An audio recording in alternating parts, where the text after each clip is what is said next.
Since this show is a blast from the past, here's me in the 80s. Before I was the Duke of Dope Discourse, I was Laser Bob, and here I am, hucking my wares back in 1987. But now I've become the pharaoh of physical media. I don't know how the mighty have fallen. I'm, of course, Robert Meyer Burnett, and I'm here for Let's Get Physical Media, episode 168.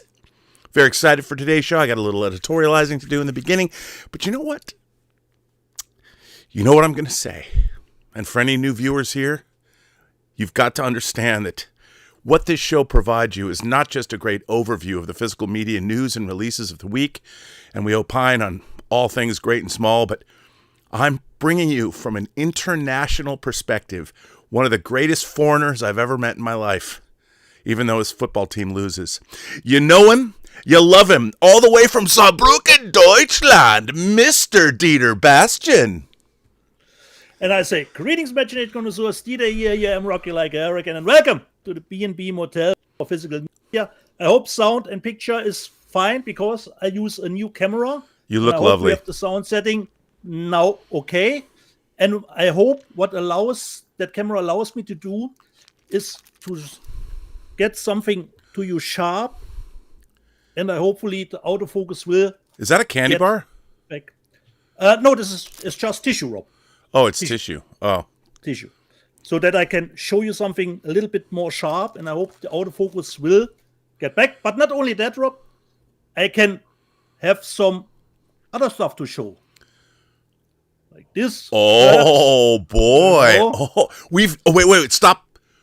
I've done this show 168 times with you, and we have never got a different perspective on your house. This is the first time. And we got a picture of J-Lo. This is shocking to me. This is like seeing deleted scenes from like Aliens for the first time when I saw them on Laserdisc, you know, the guns and Hadley's Hope. Oh my God. Yeah. Wow. Yeah. So we can have 3 little presets, so a little bit more what I put Can you go a little bit further than those 3 discs right there? Nice discs, by the way. No, I want to go. I want to go further. Go further. I want to see. Come on. Take us deeper. Not further than the mess, Rob. You know what the people want to see. They want to see the buzzer, of course. Of course they do. That's what people want to see. So now I'm back, people, and let's start the show. And my great question is, Rob, have you seen Megalopolis?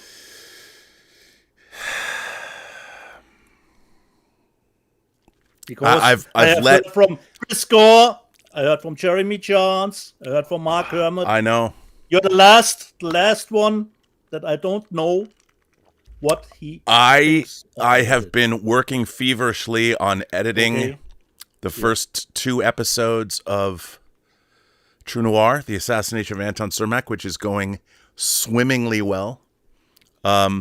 Really excited. My business partner Mike Bodden heard the first 12 minutes actually, was very excited for it. And that's I just haven't been out. I haven't gone anywhere. Oh, so you haven't seen it, Rob? I have not seen Megalopolis yet. Okay. I'm gonna go. Okay. I know. I'm slacking. Heard the divisive reaction. It's been all over the place. You know, all over the place. Yeah. I've read some really mean-spirited reviews. Okay. And you know, that kind of brings up something I wanted to discuss. Yeah.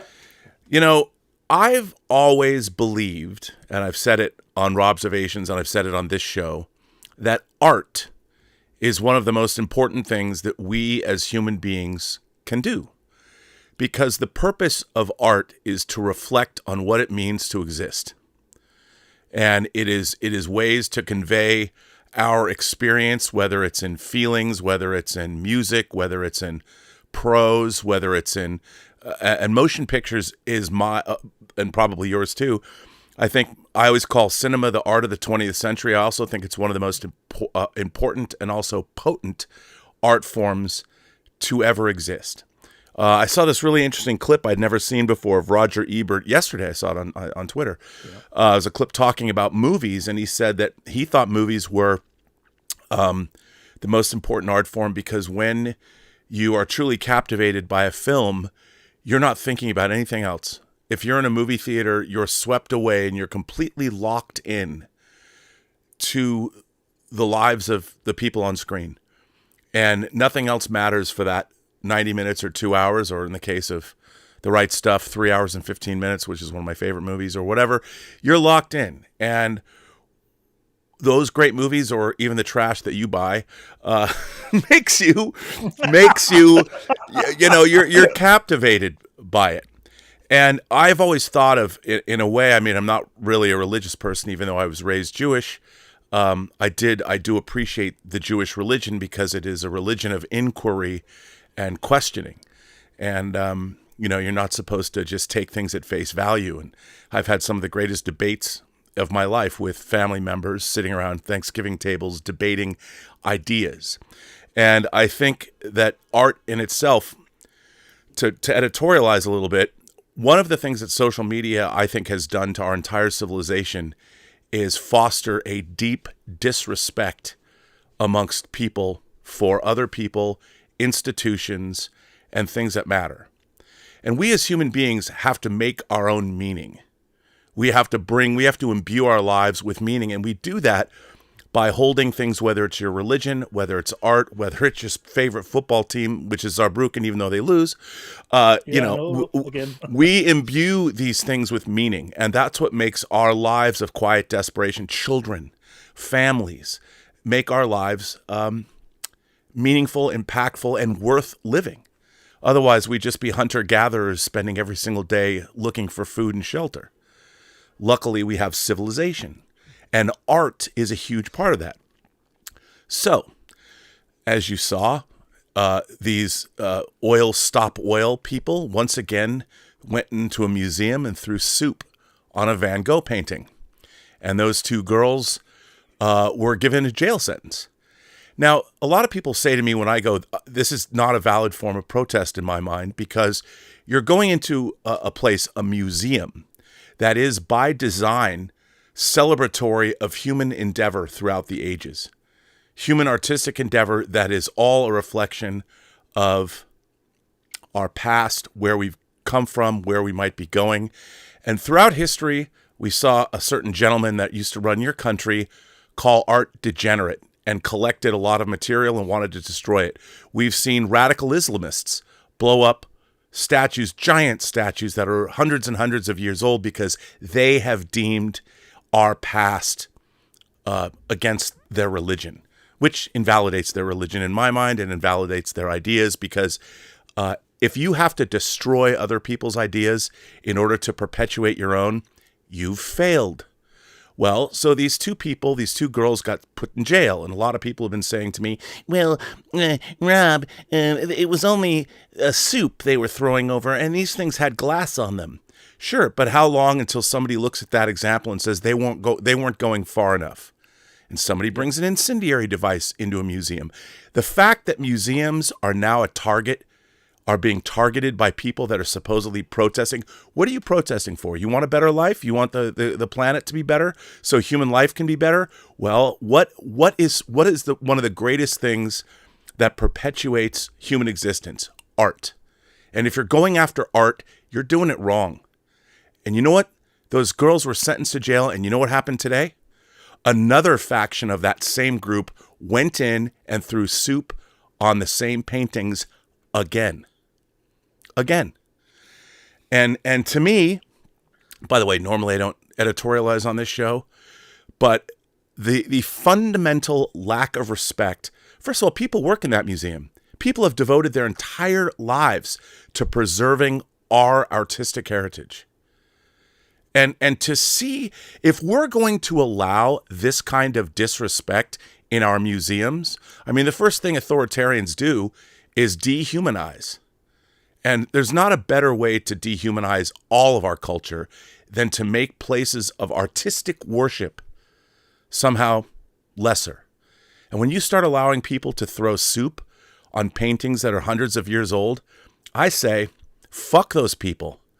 Because what they're doing is they're planting a seed that we don't want to grow. And these people that followed it up, I mean, they're putting their own cause ahead of history, ahead of of human endeavor and culture. If you're doing that with your cause is not worth preserving, or you better figure out a better way to protest, because this is not what our culture needs.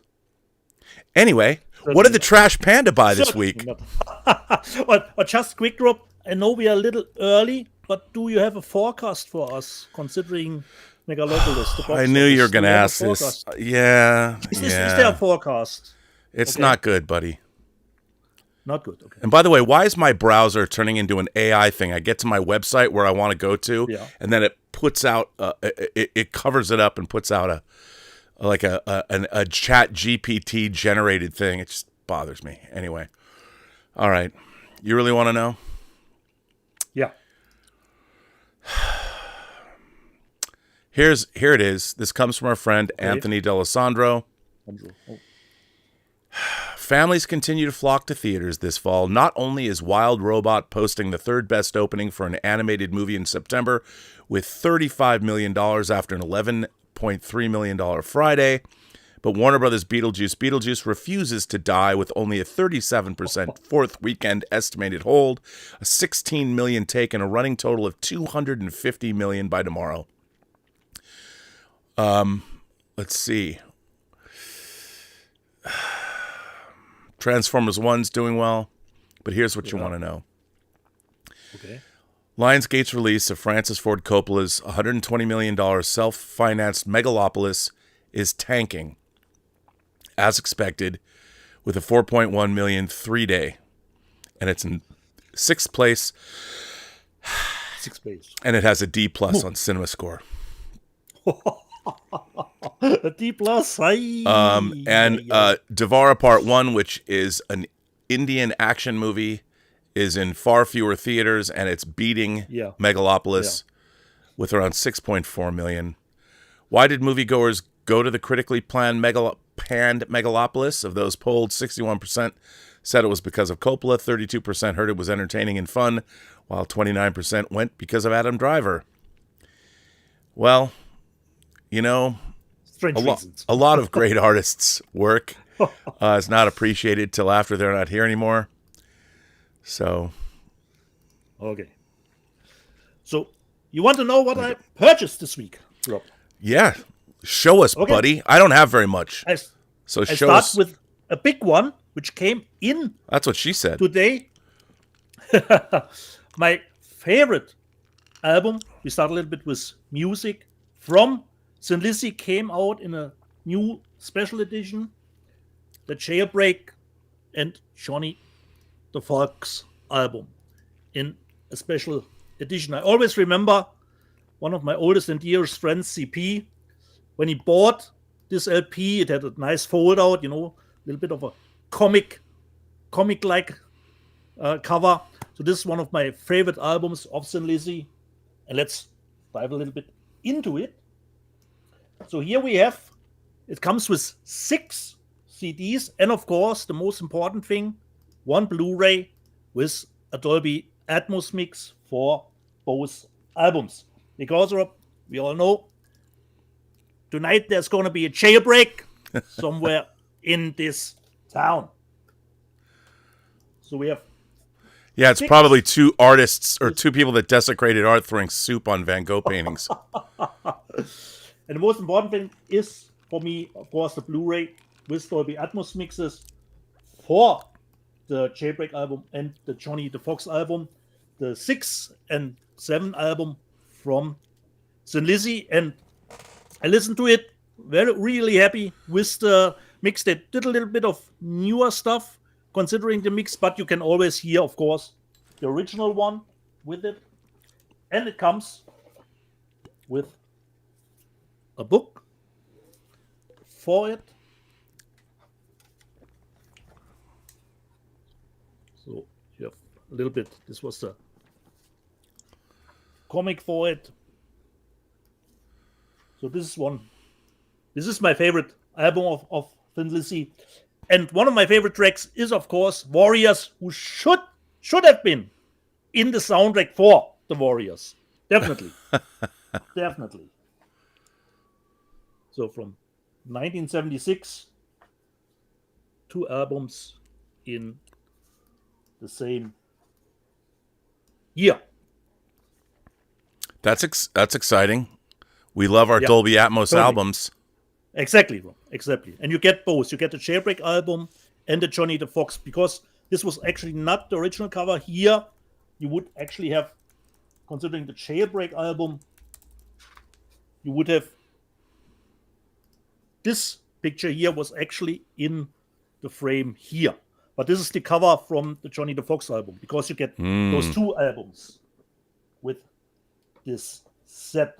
So really nice one. And you get, besides the Dolby Atmos track, there's a DTS Master Audio 5.1. And of course, the Dolby Stereo is in a 2 with all remixes and everything else that comes with it. Thin Lizzy, 1976, my favorite album from them. Then I probably have the movie, and I don't think this is a new transfer, but perhaps it is. From Imprint from Australia, I bought 8mm. Nice. Nicolas Cage has a. You know what I love about that film? cover. It's such a heartwarming family Totally, just Rob. Totally. drama. I mean, when I see that, I'm like, gosh, it's so nice to. By the way, written, of course, by Andrew Kevin Walker, who wrote Seven. Yeah, but it's not a 4K, just a Blu-ray with an outer case, 8mm. The next one, Rob, you watched. You didn't buy this, but you have watched it, I think, on Max, and you said, mediocre. But this is a nice package to get all the 3 movies of Justice League, Crisis on Infinite Earths in 4K and Blu-ray. No, it's fun, actually, And it's actually not taking up too much space, considering you get 6 discs in it with all 3 movies in 4K or on Blu-ray. So actually, really nice to get it slimmed down version. But I haven't seen the different movies. So Justice League, Crisis on Infinite Earth. Then, of course, I think should be out in the States too, Rob. Shiny. the Bad Boys Steelbook, or Bad Boys Ride or Die, which did make just as much money as Bad Boys for Life. So the slap didn't really affect Will Smith's career, especially when it comes to Bad Boys. And Rob, when I watched the movie again this week, I still can't believe that the directors, the Batgirl movie from them was scrapped. How bad could it be, Rob? How bad? This is a question I ponder. These are the things. Yeah. These are the things that keep me up at night. Yeah, especially with those 2 great Bad Boys movies that they made. And Rob, you're not the biggest fan of drone shots, and I think.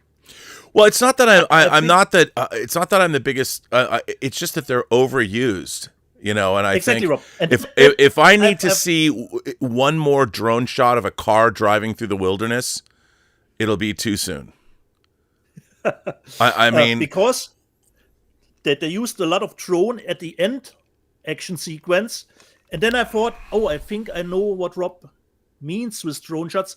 You get made aware a little bit too much of the movie making process. I do think. Look, you know what I would love to see? I would love to see George Miller direct a car chase scene in an urban environment where all the drones are painted out so they're green screen, and you fly the drones right next to the cars, like come around the cars, not like what Michael Bay did in The Ambulance.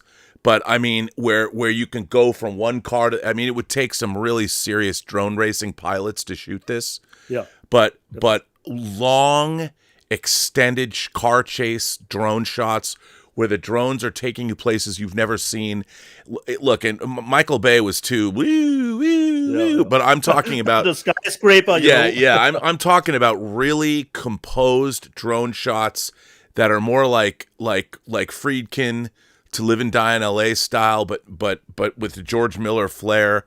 And I think that there's ways to employ drone shots, but that would require the stunt people. You're not just getting snippets of action.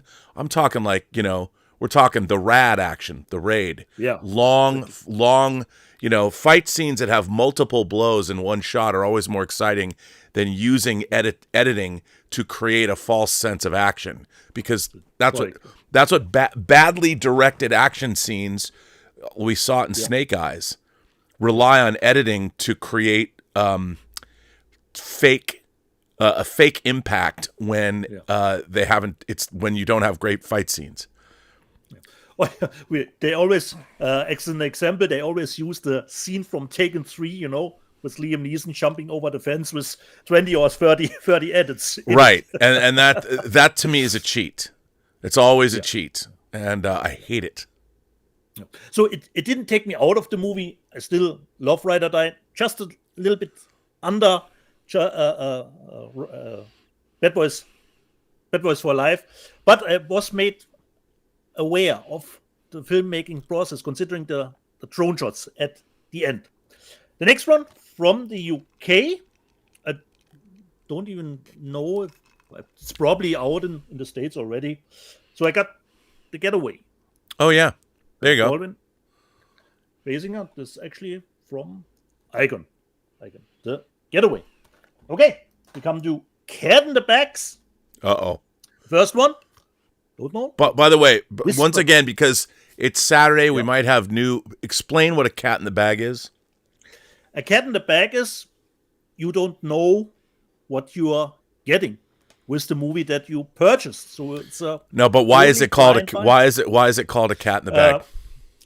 That term goes back way to the old days, They didn't. The heady days of antiquity. Yeah, exactly. And you went perhaps to the market to buy a pig, to have something to eat, but you didn't look in the bag, and you came home, opened it. It's not a pig, it's a cat. It's a goddamn cat. So there comes our term, a cat in the bag. Whisper of the Witch is the first. Cat in the bag. By the way, 200 Watt Studios dissing on To Live and Die in LA. What's with that guy? The usual. This one was a cat in the bag until yesterday, because I watched it, Rob. Because, I don't know, hopefully stubble is there. Everything that we need is a Stockholm bloodbath.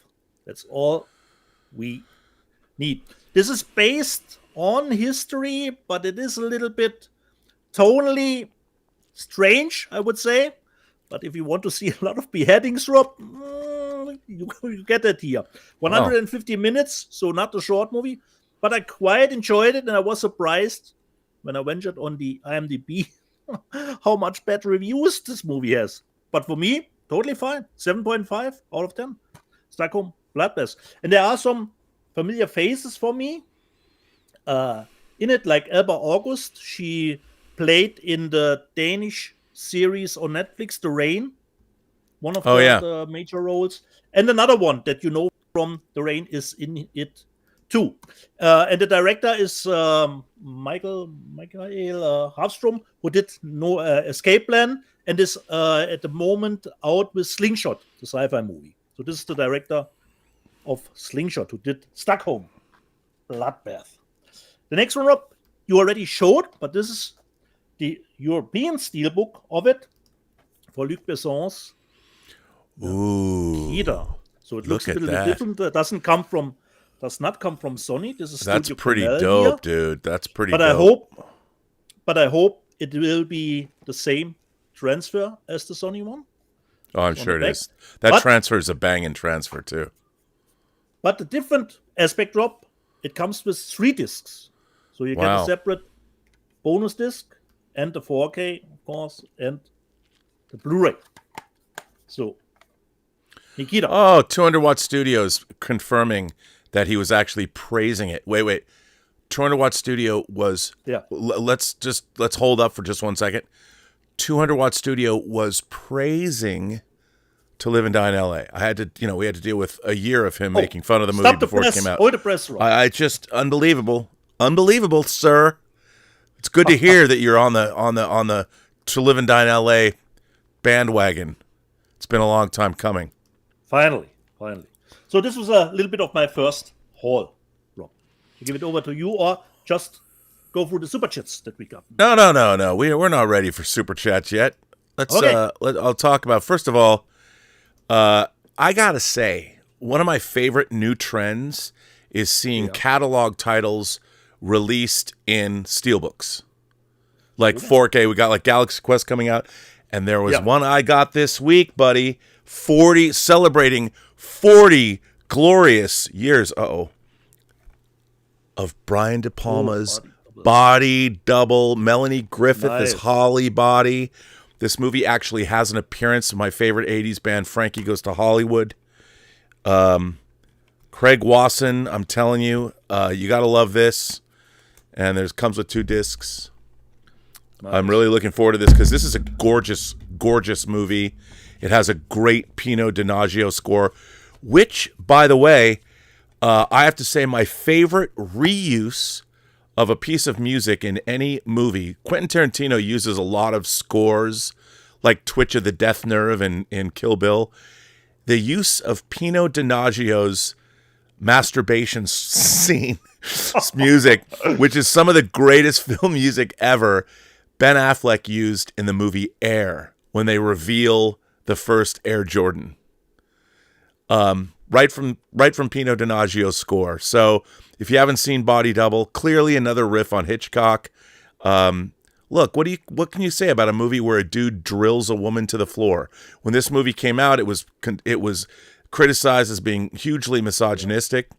I don't think that. As Dario Argento always said, if I'm going to kill somebody in movies, why shouldn't it be beautiful women? I don't want to kill ugly women.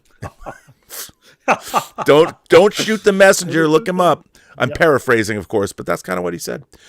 So I'm happy to have this steelbook. Another catalog title from Paramount. I mean, who knows how much longer we're going to get stuff from Paramount.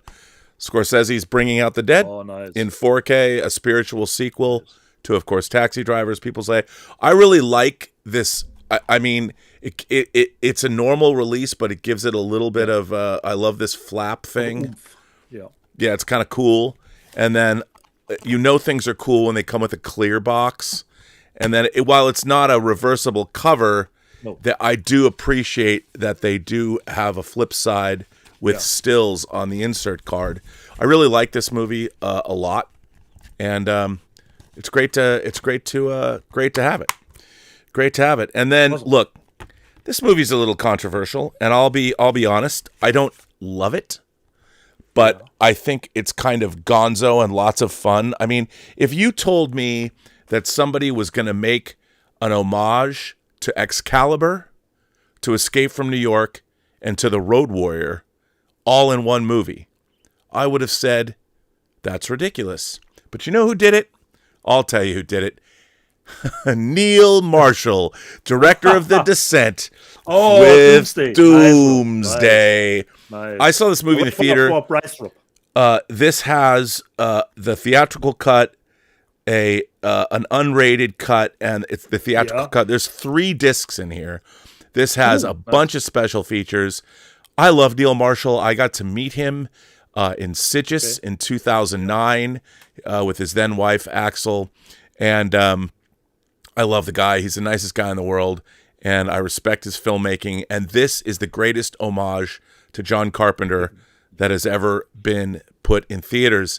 The graphics, you'll see. If you've never seen Doomsday, I'm not going to say this is a great movie, but this is one hell of a fun B movie. And Malcolm McDowell's in it. B-movie, exactly. So, and I mean B-movie in an entirely respectful manner. Exactly. So, David Twohy comes after Europe. Yeah, David Twohy will get pissed. Don't you dare. Although somebody did write me and say they watched Below, the David Twohy movie Below was streaming somewhere, and they said that this is the greatest haunted submarine movie ever made. I agree. As far as, genres go, if you're going to look at a haunted submarine movie, that's one to look at. Now, I finally got this, which you showed, Kill.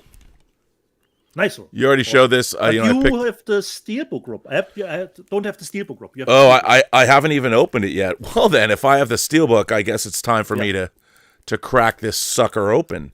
I thought you had the steelbook. You didn't have the steelbook? No, I have just the normal edition, Rob.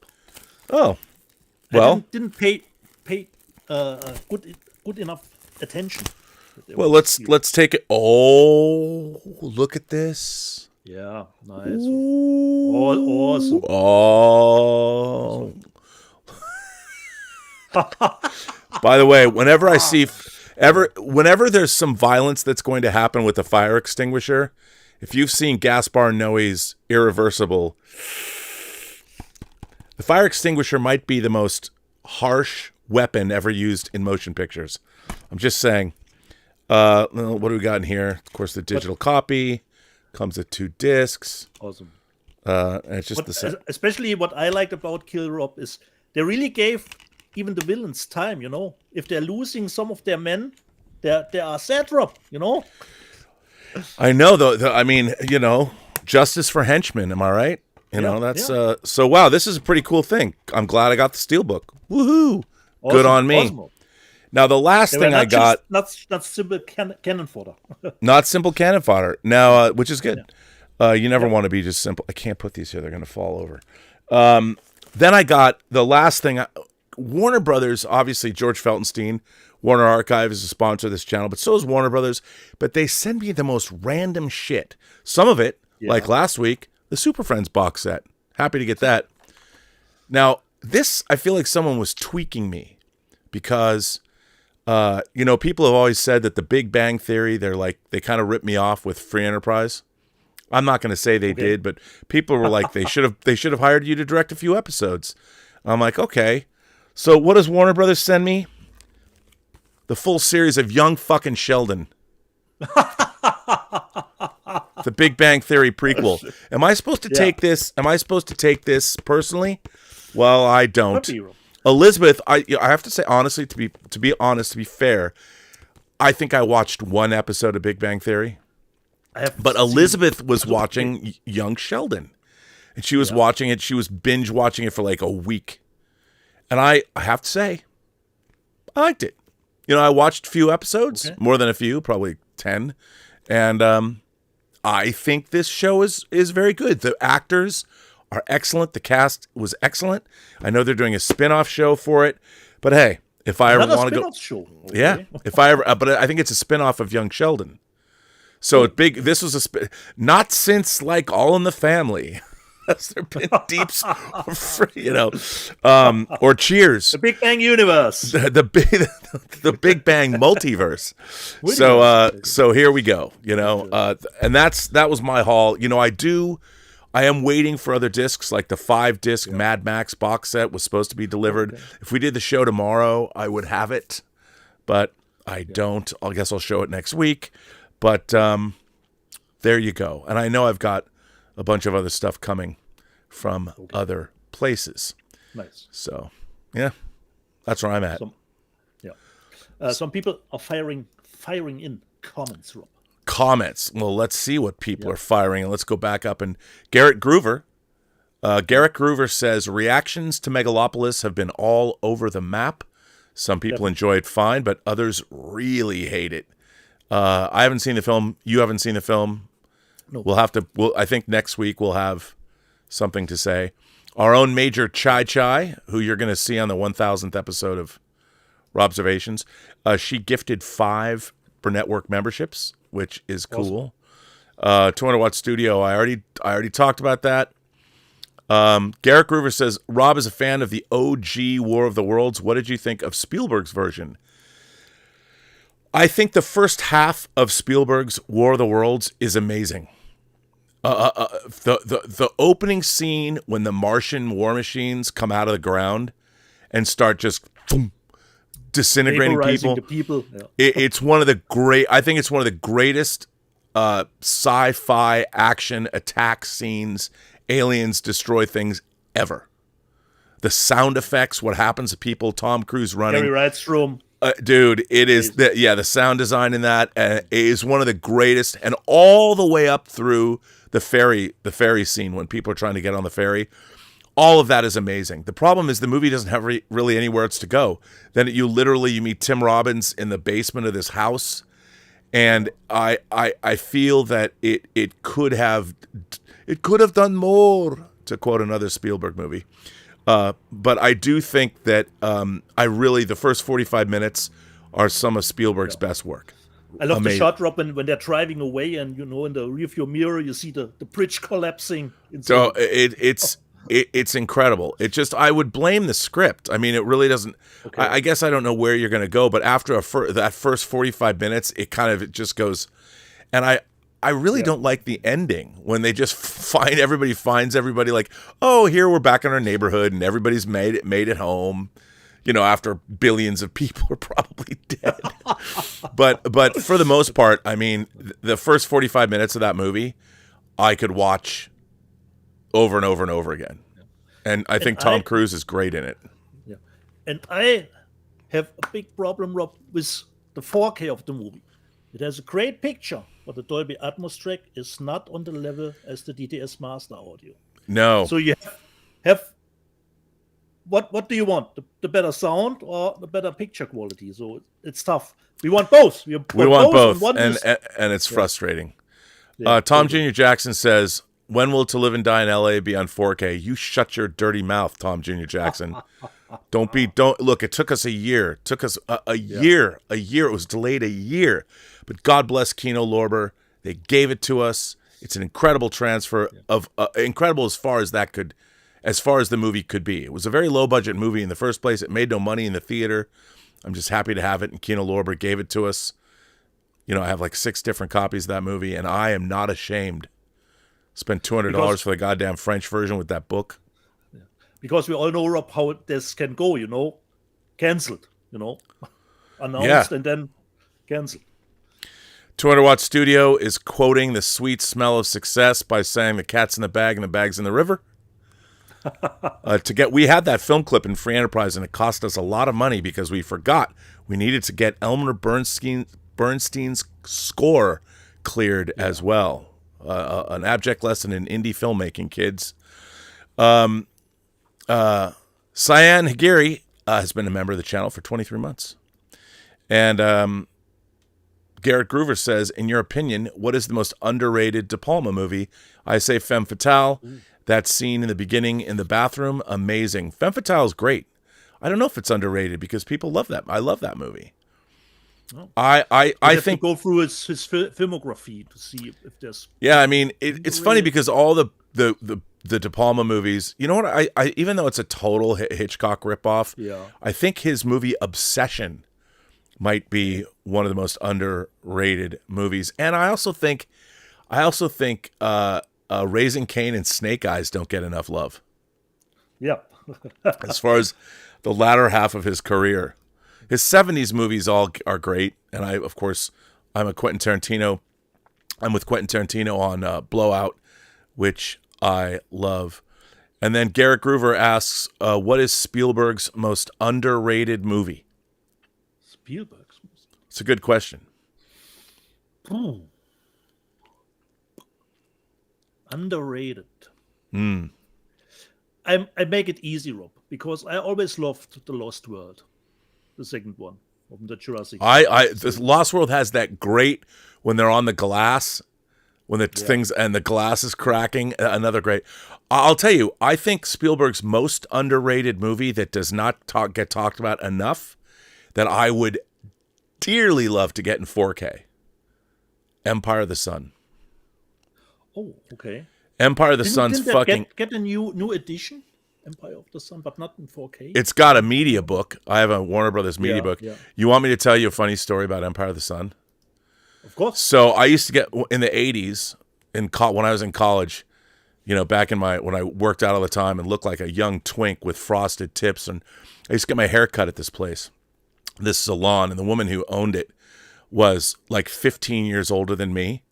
And she was just this hot Greek woman. And she asked if I'd want to go see a movie with her. And I said, absolutely. Really? Absolutely, I'll go see a movie with you. And I suggested it was opening. It was the Friday night that Empire of the Sun opened. And I'm sitting in the John Dance Theater, and I went with my friend Mike and his now wife Lori, and we're all together. And this woman was entirely bored by this movie, entirely bored by it. Now I had met her there. We both took separate cars, and I'm me, like I'm watching a Spielberg movie, and she says to me, she goes, "You should come back to my house." I'm not going to fucking leave a Spielberg movie. I don't care how hot you are, baby. I mean, she could have rocked my world a 15. This means she was like in her mid or early 30s, and she's Greek. She might have done things to me I hadn't even imagined yet. But I'm not going to fucking leave a Spielberg movie, especially the first time. In the middle of the movie, I'm like, okay, you might be bored by the movie. Another hour. But on the other hand, looking back on my life, I missed an experience I probably never would have forgotten. However, I wouldn't have been able to then tell that story on this show. So exactly. There you go. So you always have something to tie Empire of the Sun to something specific. I can. And you know what? I passed up what could have been a transcendent. And by the way, I never got another opportunity. I think she was offended, as only European women could be. I mean, you'd think, but come on, baby, I turned this down for art. But you know what? In her mind, she was going to bring me art I'd never seen before. That's a true story. Some soup too, Rob. Perhaps some soup too. It would have been some kind of soup, I can tell you.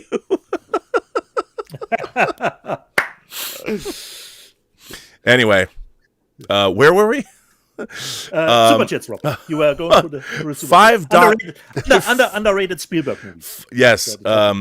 So Lost World and Empire of the Sun. There you go. Garrett Groover says, oh no, we already said that. 5 Dot Toast has gifted 5 Burnettwork memberships. Right. Thank you very much for that. That's very kind of you. Remember, we will be having a member call next week. So look for that. If you're a member of the channel and you just got gifted, we have these hours-long conversations, and I get to see your beautiful faces and talk to you, and it's lots of fun. And yeah, and next week, I should have the first 2 episodes of True Noir finished and into the final mix. Woohoo! Perfect timing with the balloons. So there you go. Nice. Yeah. So, what have I seen this week, Rob? Finally, I've gotten around to watch the recommendation from Cody. I watched Rudderless. Really nice one, Cody. So, really love the movie. So, Cody, you have one hot take freebie with Rudderless earned. Really loved the musical stuff. Even if you, probably, Rob, if you haven't seen it, you can guess what the big reveal is of the movie. You can probably guess it, but it doesn't take away from the enjoyment of Rudderless. Really nice. Recommend. The trailer looks great. I'm glad I bought it. I can't wait to watch it. Yeah, definitely. On Friday, Rob, I don't know, probably you didn't have time. I watched on Apple. Yeah, how is it? It was not good, Rob. Not good. Really? It starts great. It starts great. Rob, this is totally okay for just being on a streaming service directly. I have to say it. It starts great because we know, if you have seen the trailer, both are playing some kind of Ray Donovan type. Right. Yeah. And you would think they would have nice back and forth, and this is true for the beginning. And then you would think the night goes more crazier and crazier. No, Rob, it just keeps the steady pace. We go from that point to that point, from that to that, and then the movie is over. So for me, Rob, this was disappointing. Great start, but there was a third person, I don't want to give it away, that was just annoying to me. Just annoying. Just annoying. So for me, Rob, this is totally fine on a streaming service. And, Rob, when you see that movie, $200 million, I know, as far as I know, Rob, there is no back end for the actors, but 200 million for this movie, Rob, is insane. It's totally insane. But well, that's the problem. That's the problem with Hollywood. So, I mean, we have to learn. No one knows how to make movies anymore. You have to have all this crazy money, and we're on the verge of AI revolutions where you're not going to need any money to make movies. So the movie is, Rob, it didn't succeed in any type. Not in the action type, not in the comedy type, not in the thriller type. If you would expect it has nice twists and turns, no, not really. Just plays along, and then it's over. So it's totally fine, Rob, going direct to streaming. And the last one, I watched on Netflix two things. I watched the wrestling show, Rob, The Queen of Villains, which is the Queen of Villains. Of Villains, yeah. Japanese wrestling, Rob, in the 70s, 80s, based on historical fact about Dam Matsumoto. I didn't know her at all. You see her upbringing in the wrestling circus, and the private life goes into her, and she becomes a heel, like Europe on the Schmodown, not only on the show, but beside the show as well, Wow. So really interesting. It's just 5 episodes, so you don't need a second season. Really, really nice one. And every episode is almost an hour or even longer. And they totally, I think, nailed, the 70, 80 aesthetics for me. And it was nice to see what was happening in Japan, because they even pushed the female wrestlers to be pop stars too, So this was really nice to see. And I didn't know about the history, but this is based on historical facts. And the other thing I saw, a little bit of stand-up, because I was just interesting how she would handle the topics. I watched on Netflix Ellen DeGeneres for your approval, because we all know approve? We got canceled. Totally, Rob, because I had a great time with their jokes about her cancellation and stuff. Really a great hour. I was entertained. Didn't get all the hate and bad reviews for it. I had a blast with it, especially when she told the joke. There was a poll years back. Which celebrity would you trust your kid to? And she was on the top of that list. And she goes, yeah, a childless lesbian. Yeah, perfect choice to give the kid to. So I had a great time with it. And she goes a little bit into when she got canceled and stuff. I had a great time with the hour with her. So for me, totally fine. This was what I have seen. Nice. There are one or two titles that I have seen from my pack. So should I show more stuff, Rob? Yeah, dude. Show more stuff. Lay it on us. Give it to us, baby. The first one from Blue Underground. Oh. The Million Eyes of Sumeru in a completely new version, because they discovered the recently found a brand new 4K version from its long lost and recently found uncut original camera negative. Wow. So the Million Eyes of Sumeru. Who's Sumeru? Different. She is played, Rob, from Shirley Eaton, probably. Shirley Eaton plays Sumeru? Yeah, Rob. From Goldfinger? Exactly, Rob. Yeah, from Goldfinger. Before she wasn't Goldfinger, Rob. Wow. I want to see the Million Eyes of Sumeru now. Exactly, Rob. Exactly. And especially in an uncut version. Wow. Of it. So, this one. Go Blue Underground. Yeah. They do great 4Ks. Big fan. In 4K from Shout, from Screen Factory. The Strangers. First one. So not chapter 1 from Rennie. So it comes with actually 3 discs. Yeah, see, the thing is, I got the blue. Yeah. I got the, of course, second sight version, which is only a Blu-ray. Yeah, exactly. So I get nothing else, Rob. I only get the discs, no reversible cover artwork, but I get the unrated version in 4K on Blu-ray and the theatrical version on Blu-ray.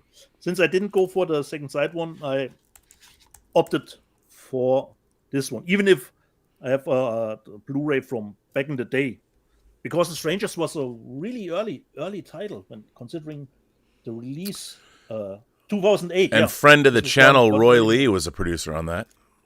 Oh, nice. I know, nice. right? Didn't know that.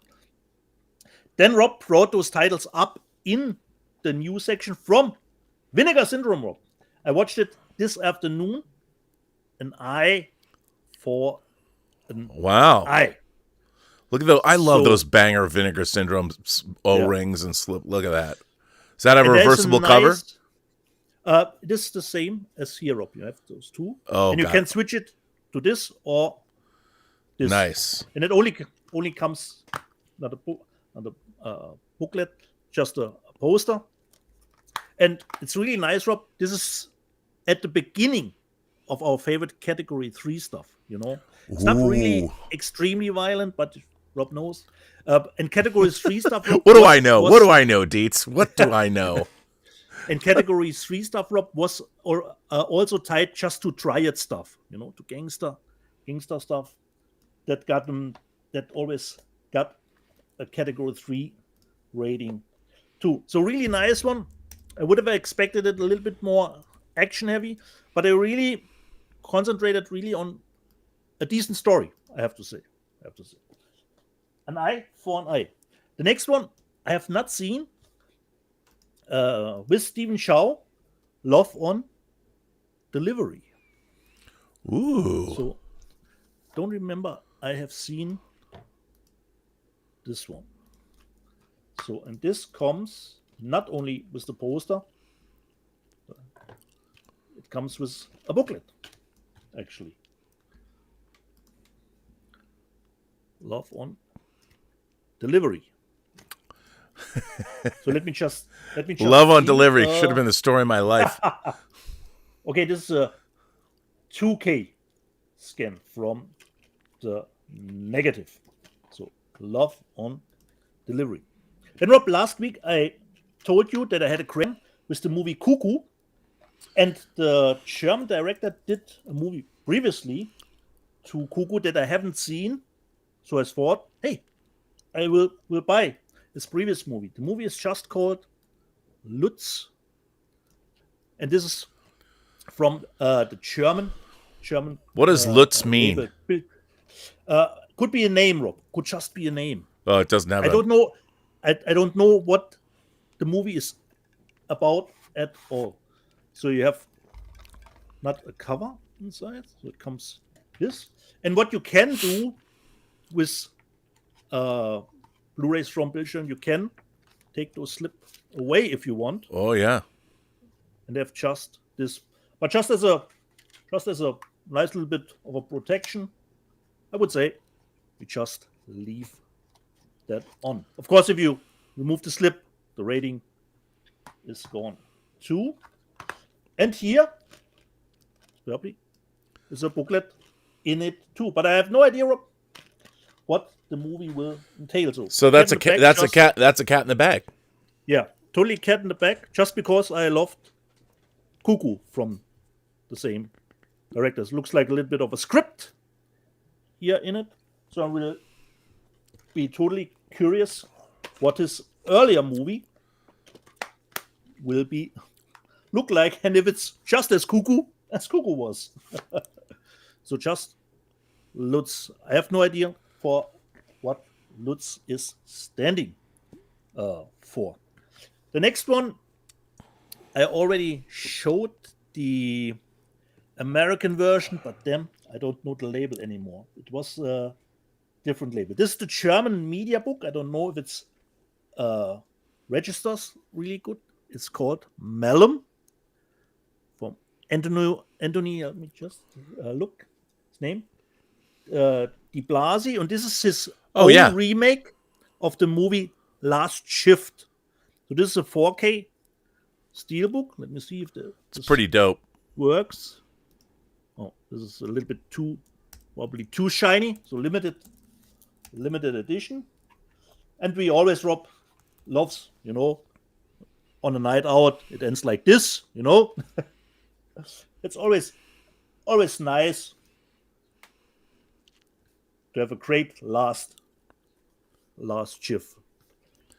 And I he made he made a movie called Dread that I really liked. Okay. I think I know that movie, Rob. Yeah. I think I know that, but I didn't know that it's from him. I really liked it. The name rings a bell. Yeah, I mean, he's directed a few movies. You want to know something interesting? I don't know why. I don't even know why I know this, but Anthony de Blasi. That's the name. So of all the people, of all the schools, and I don't know if this is still true, but over the last 30 years, I've met more people working in the entertainment industry from Emerson College than anywhere else, more than USC, more than UCLA.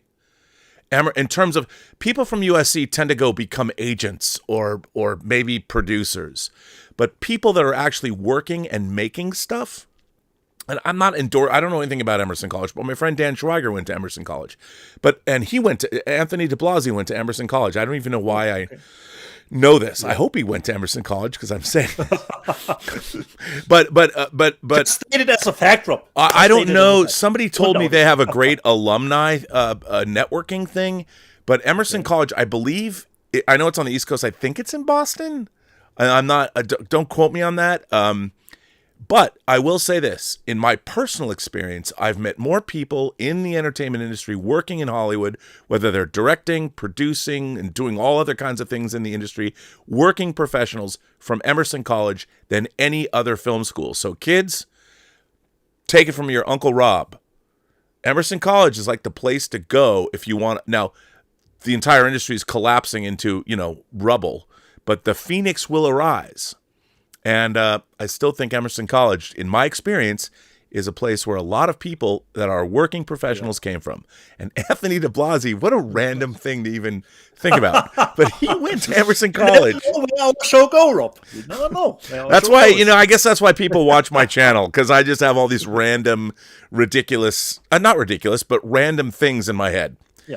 So there you go. Yeah. And, okay, this is tied. Let me just see. This is tied to more of the live chat recap. The last one, Rob, martial arts movie. I told you about it. I watched it digitally, and it's finally released here in Germany with Brent Forster. The Life After Fighting, where I told you the fights are top. The story, let's not talk about it. But the action's good. The action's good. Exactly, Rob. He knows what he's doing. So this is a media book, but it's not a 4K. It's just a Blu-ray and DVD.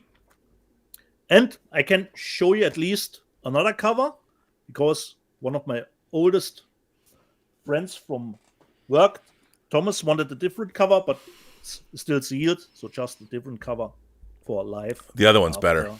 Fighting. Exactly. But he decided he wanted this one. You have better taste than your friend Thomas. I'll say it. I'll flat out say it. We are relatively similar. Relatively. So this was my haul, Rob. Well, a fine haul it is, sir. A fine haul it is. Now, I have to tell you. Yeah. Pretty. I don't know if they're trying to bankrupt us or make us feel bad. But my God, does October, November, and December, we've already talked about a lot of stuff coming out, but there are some fucking bangers coming out before the end of the year, including one of my very favorite films of all time coming from an unlikely source, which is Arrow. Arrow announced something this week. I was like, hallelujah, praise Jesus. Easily go into the news section, Rob, because they announced great stuff. My God. Did they announce great stuff? First of all, it's nice to see the quiet king of franchises, Steve Asbell, doing great work over at 20th Century Studios. I mean, why they don't allow... They need to unleash Steve Asbell.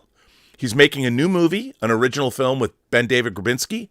So you go, Ben David, and you go, Steve Asbell. It's got a great cast. Vince Vaughn is the person. What is it about, Rob? Do you know? I have no idea, but it's an action comedy. And Ben David, who I know, I love seeing him have some great success. I love seeing him get in bed with somebody like Steve Asbell. I can't imagine a better president of a studio to work with, because the man truly loves story and loves movies. And he's a monster Star Trek fan. So I call him, I've talked about him on this channel before, the quiet king of franchises. It was announced that what's the girl that stars in It Follows and Long Legs? Micah Moreau.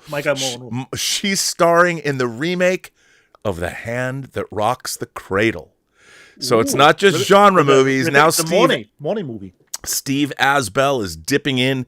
He's doing The Hand That Rocks the Cradle. Good for you, Steve. Go full on R rating. But with that said, finally, we're getting some love. Alien Romulus coming out. Alien Romulus is coming out on now. I don't know what this art is, man. To be honest, I'm thinking to myself, like, really?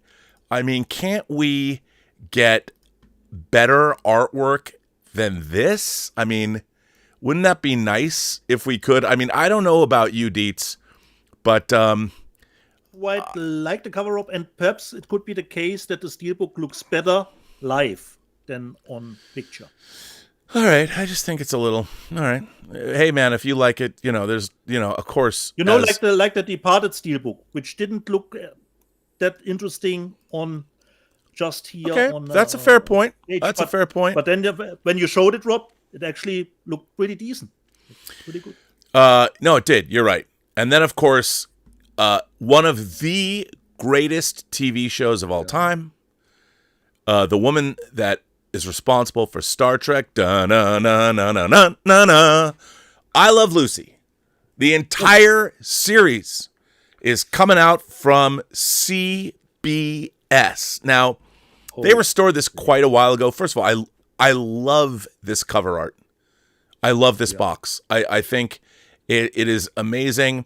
Now, I have to say, I spent 3 years working for CBS and Paramount on the Star Trek and Enterprise, Star Trek The Next Generation and Enterprise discs. I had 3 years making those documentaries. I hosted a roundtable conversation with the entire cast of Next Generation. But one of the most unsung, people don't talk about it now because it was early on, one of the most unsung restorations in the history of home video is CBS's restoration of The Twilight Zone, the original Twilight Zone. I was a Twilight Zone fanatic starting as a little kid, and I'd seen every episode, a zillion times, like same with Star Trek. When I got the Blu-rays of Twilight Zone, it was a revelation. The black and white photography, unfucking believable. Now, I know Lucy's only a sitcom. I Love Lucy's, but still. Yeah. I know this restoration was done a while ago, but to get this on Blu-ray like this, I don't know. I don't think it's been previously released on Blu-ray, but no, I don't think so. It's gonna look fucking amazing. And I love Lucy, and it's timeless. I think I Love Lucy is a timelessly funny show. So I am actually excited for this release. So I Love Lucy, banger. But it's like, I mean, I have to. There are 33 discs in this set. I just wanted to ask you how many discs are in this set. Okay, it contains all the classic episodes from the 6 seasons, plus the iconic remastered The Lucy and Desi Comedy Hour, and a newly colorized and never before released Lucy and the Loving Cup episode. I mean, I don't know. 33 disc box set, but I'm sure it's in a flimsy fucking box. I wish that they would have given totally, Rob. It looks like a flimsy box. And that kind of sucks. But what are you gonna do? I mean, however, I'm excited about it. But I think our viewers, most people are going to be excited about this. Once again, a Marvel title, Deadpool and Wolverine. But to be fair, bro, fair, this disc is probably a banger. Now, I don't know if we're going to get a Japanese 3D disc of this. Yes, we will get, Rob. We will get a 3D in Japan. We will. Well, this, you probably have to spend $150. Don't want to hear it. Exactly. Worth it. This is chock-a-block full of special features. Huge special features. Now, I have to tell you, this disc has something they're calling the fun sack. The fun sack. What does that? Well, it's something we carry around with us as men every day of our lives, our fun sack. As I like to call it, our gorgeous pink sack.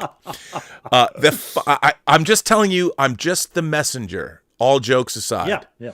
The fun sack has this, and I kid you not, when I say it's about our gorgeous pink sacks, it's true. Deadpool, Dr. Deadpool, PhD, very kindly informs us of the risks of testicular cancer and tries to convince Hugh Jackman to do a live checkup. If that doesn't sound like potentially one of the greatest special features ever produced, I don't know what. I mean, I don't know. Now, part of this fun sack is not just a testicular cancer infomercial. There is a product review where Deadpool shows off some toys and trinkets from the franchise, including one top secret item that may or may not be a spoiler. Now, you know how Wade likes to celebrate International Women's Day. Yeah. This is the only superhero franchise that advocates pegging, which makes it a favorite of mine because I'm an advocate of that as well. So Wade is back also, I kid you not, some toys and trinkets from the franchise. And if it's part of the fun sack section of this disc, God only knows what that means. Wade is back is the third part of the fun sack section. Ryan Reynolds and Hugh Jackman promote a movie, but Ryan misleads Hugh on just exactly what movie they are there for. I don't know what that means. This has deleted scenes. Rob, I have the feeling that the special features you will enjoy more than the movie itself. Listen, man, I'm just the messenger. I'm just telling you it's on this disc. There's extensive behind-the-scenes making-ofs. There's a gag reel. There's deleted scenes. And I'm going to buy it for the fun sack section alone. And that's the question, Rob. Die Qual der Wahl, the torture of choice. Which version? Which steelbook? You know what? We have two different steelbooks. I got to tell you, I have all the MCU movies in steelbook form. And I've tried to buy all the 3D versions. But you get the one with the Deadpool cover as a steelbook, or do you go with the Wolverine one? You know what the answer is. What's the answer? Both. Both. That's why we do the show together, Deets. Yeah, of course exactly. We get both. So, of course, perhaps one with Deadpool, and then the Japanese one, the other. Well, you got to, or you get the two domestic ones and then get the Japanese 3D steelbook or whatever. You know, it's look, this was a big disappointment for me, this movie.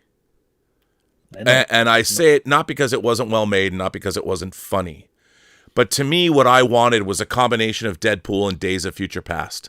That's what I was looking for, because Days of Future Past told the great time travel story and all that with Hugh Jackman. I mean. But anyway, I am, look, any disc that has a fun sack thing, come on. And it's time that we can pre-order the title. We still can't pre-order. You can pre-order the title. So there you go, buddy. Now, let's come to Arrow's slate.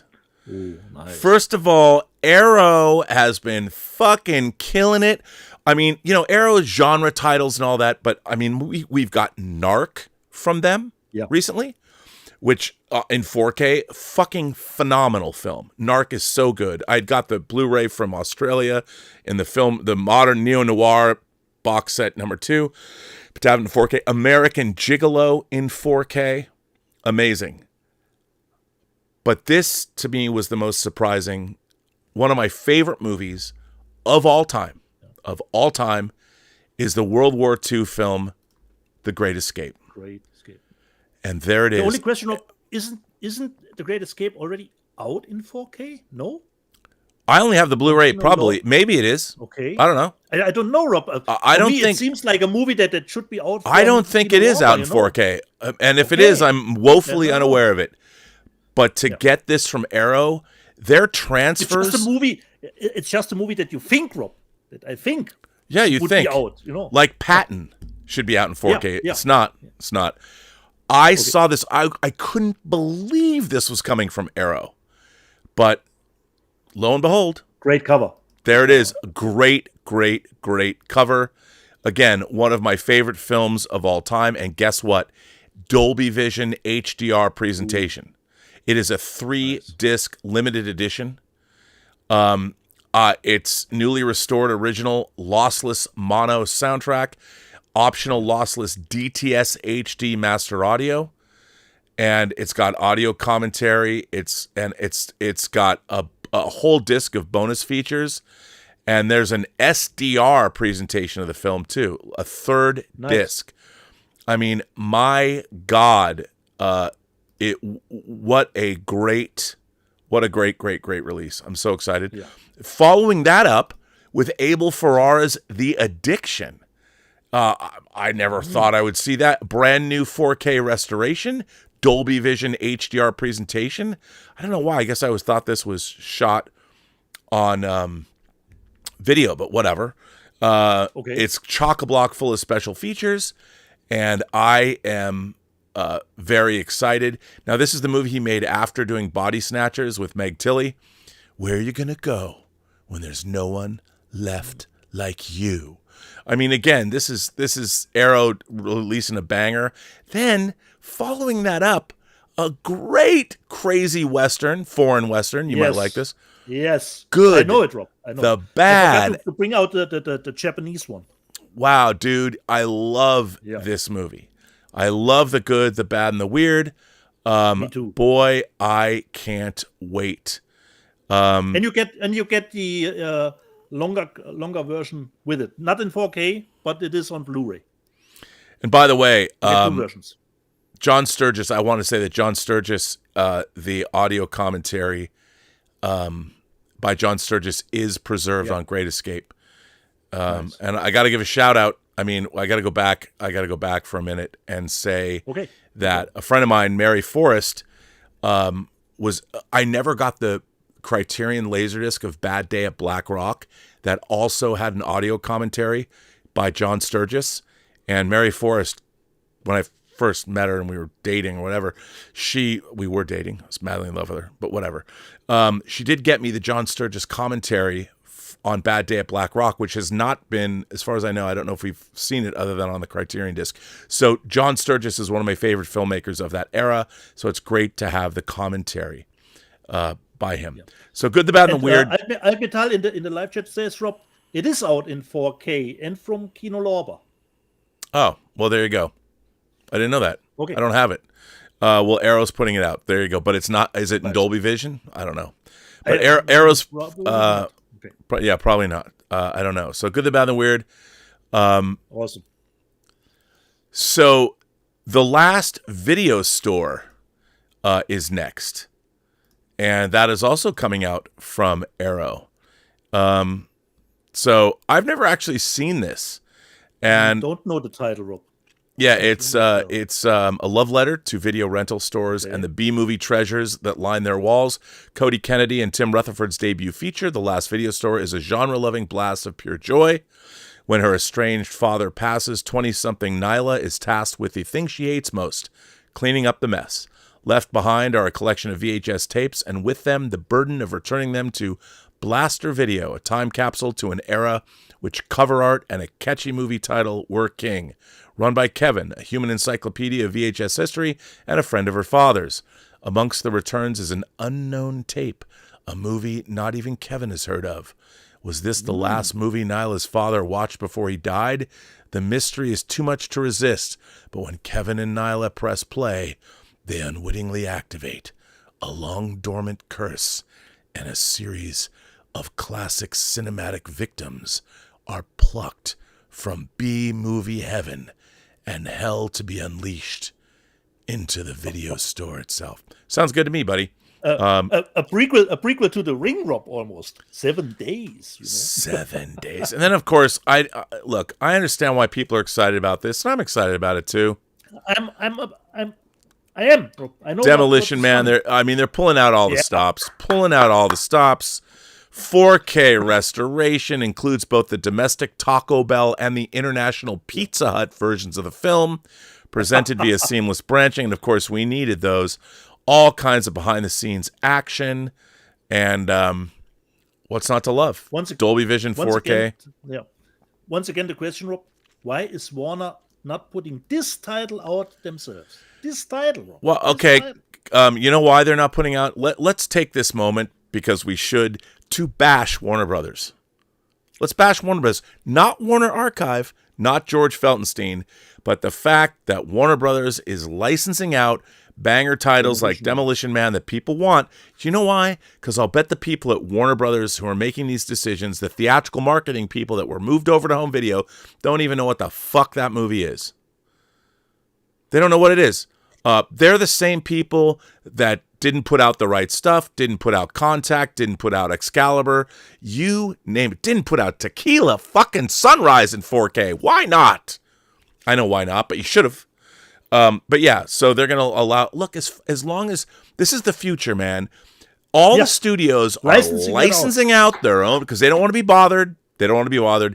Give it to Arrow. They care. Warner Brothers doesn't. Remember, part of the reason that motion picture studios are becoming rapidly irrelevant is because they don't care about their own catalog. And isn't that what makes them valuable? Exactly. But apparently not. Give it to Arrow. Like I said, Rob, those type of genre titles that people buy. I mean, this is right up people's alley. You know, that Demolition Man special edition comes with a sticker of 3 separate seashells. And if you know the movie, exactly. I wonder if it's going to come with an instruction manual on what you're supposed to do with those seashells. That would be the cream of the top. If you know, you know. I mean, I don't understand. I don't understand why the studios... But God bless them, because Arrow will do a fantastic job. Nice. And now I'm not going to buy this, but maybe. I like the first movie, Critters, a 4-course feast. Look at this. It's a box set that has all 4 Critters movies in it. Critters. Which one is the one with Leonardo DiCaprio? The 4th? I think it is. Yeah, the 4th Critter. Yeah. The 4th one. Okay. Yeah, and by the way, you know what I didn't do? I was remiss in picking up. Let me I feel like I didn't. Give me a minute here, because I'm gonna. But so Critters comes with all 4 Critters movies. Critters 2, the main course, Critters 3, and Critters 4. And how, I don't know if that's something you want to get, but hey. But only as a box set, Rob, not separately. That you could only buy the first one. Well, they have. I would imagine that eventually. I mean, you know how this goes, buddy. They'll probably put them out. But to be honest, I would assume so. I just don't know for a fact. I would maybe. But I can't confirm nor deny. By the way, I'd like to show you. Here is the contents of the Demolition Man box set. Look at that. Oh, nice, bro. You see in the bottom right corner the seashells. Yeah.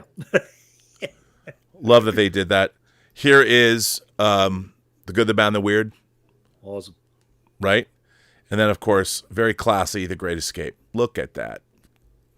Nice. Beautiful.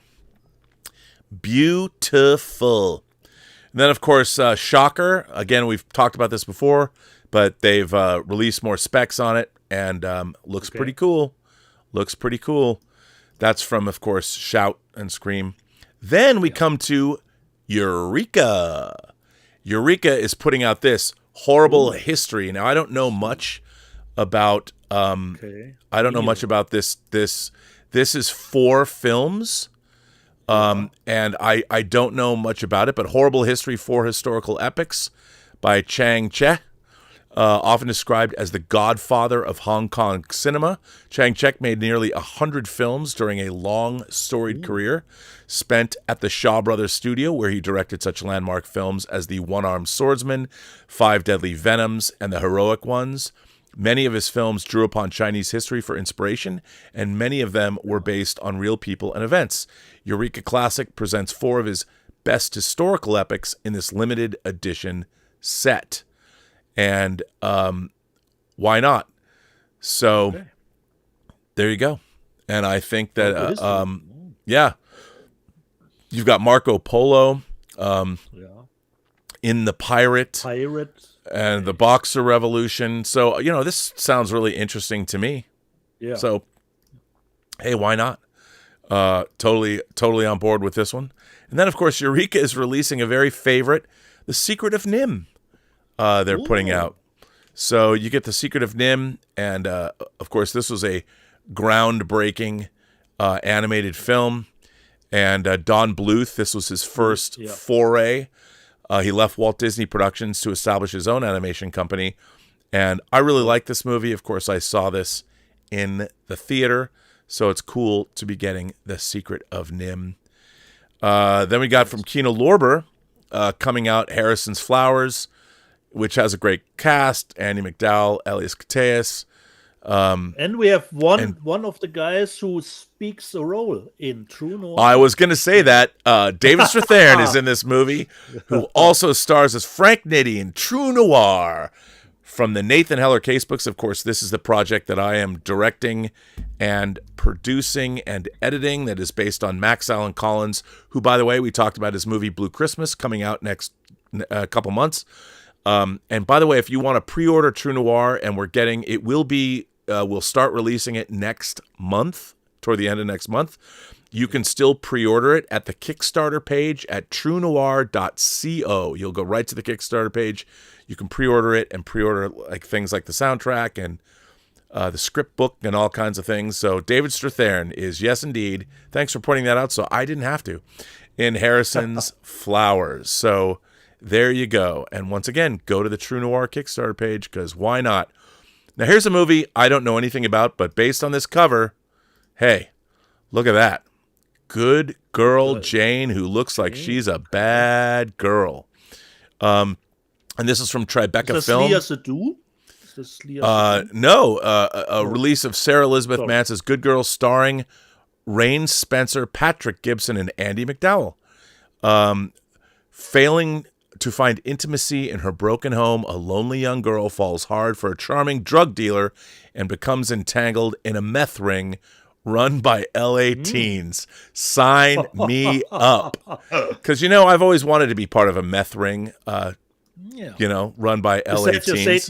Besides your Satan cult. Yeah, besides starting a satanic cult, I want to be part of a meth ring. If only so I can meet girls from broken homes and take advantage of their emotional vulnerability. That was my younger days. This is Sleep. Don't know much about this, but this comes from Magnolia, and they've got pretty good taste. This is Jason Yu's Sleep from 2023. It is a Korean film. It follows newlyweds Hyung Soo and Soo Jin, whose domestic bliss is disrupted when whose son begins speaking in his sleep, ominously stating, "Someone's inside." From that night on, whenever he falls asleep, Hyun-soo transforms into someone else with no recollection of what happened the night before. Overwhelmed with anxiety that he may hurt himself or their young family, Soo-jin can barely sleep because of his irrational fear. Despite treatment, Hyun-soo's sleepwalking only intensifies, and his wife begins to think that their unborn child may be in danger. Ooh, there you go. It's Korean, so I'll watch it. Korean horror films, come on. Definitely. Sounds like a nice creep fest. I know, right? They never go wrong. Now here you go, another Kino Lorber movie, Battle of the Commandos, and Umberto Lenzi. So this is Italian goodness. It's probably great. Why not? So there you go. That's something to get. And why not? And I will. And I'll show it because they'll send it to me and I'll watch it and it'll be great. Then we got So this road, you always see this road when you're driving from LA to Vegas. I've never seen this movie, but Leo Grillo, Tom Sizemore, and Katherine Heigl, ZYZZYX Road. And Never heard of that. I haven't either, but Dark Arts Entertainment has provided final details for the upcoming 4K. So this is in 4K, notable for being the lowest grossing film in U.S. history. When it was initially released in 2006, it grossed $30 on its opening weekend. Oh, $30. One has to set the record in the other $30. And look, it's probably because nobody could understand how to pronounce the title, but here's what it's about. The film tells the story of an illicit affair between an accountant locked in an unhappy marriage and a seductive Las Vegas beauty who leads them both down a dangerous path. Grant leaves his daughter but can't stand the sight of his wife. Determined to make a killing in Vegas, he heads into a local casino and crosses paths with Marissa.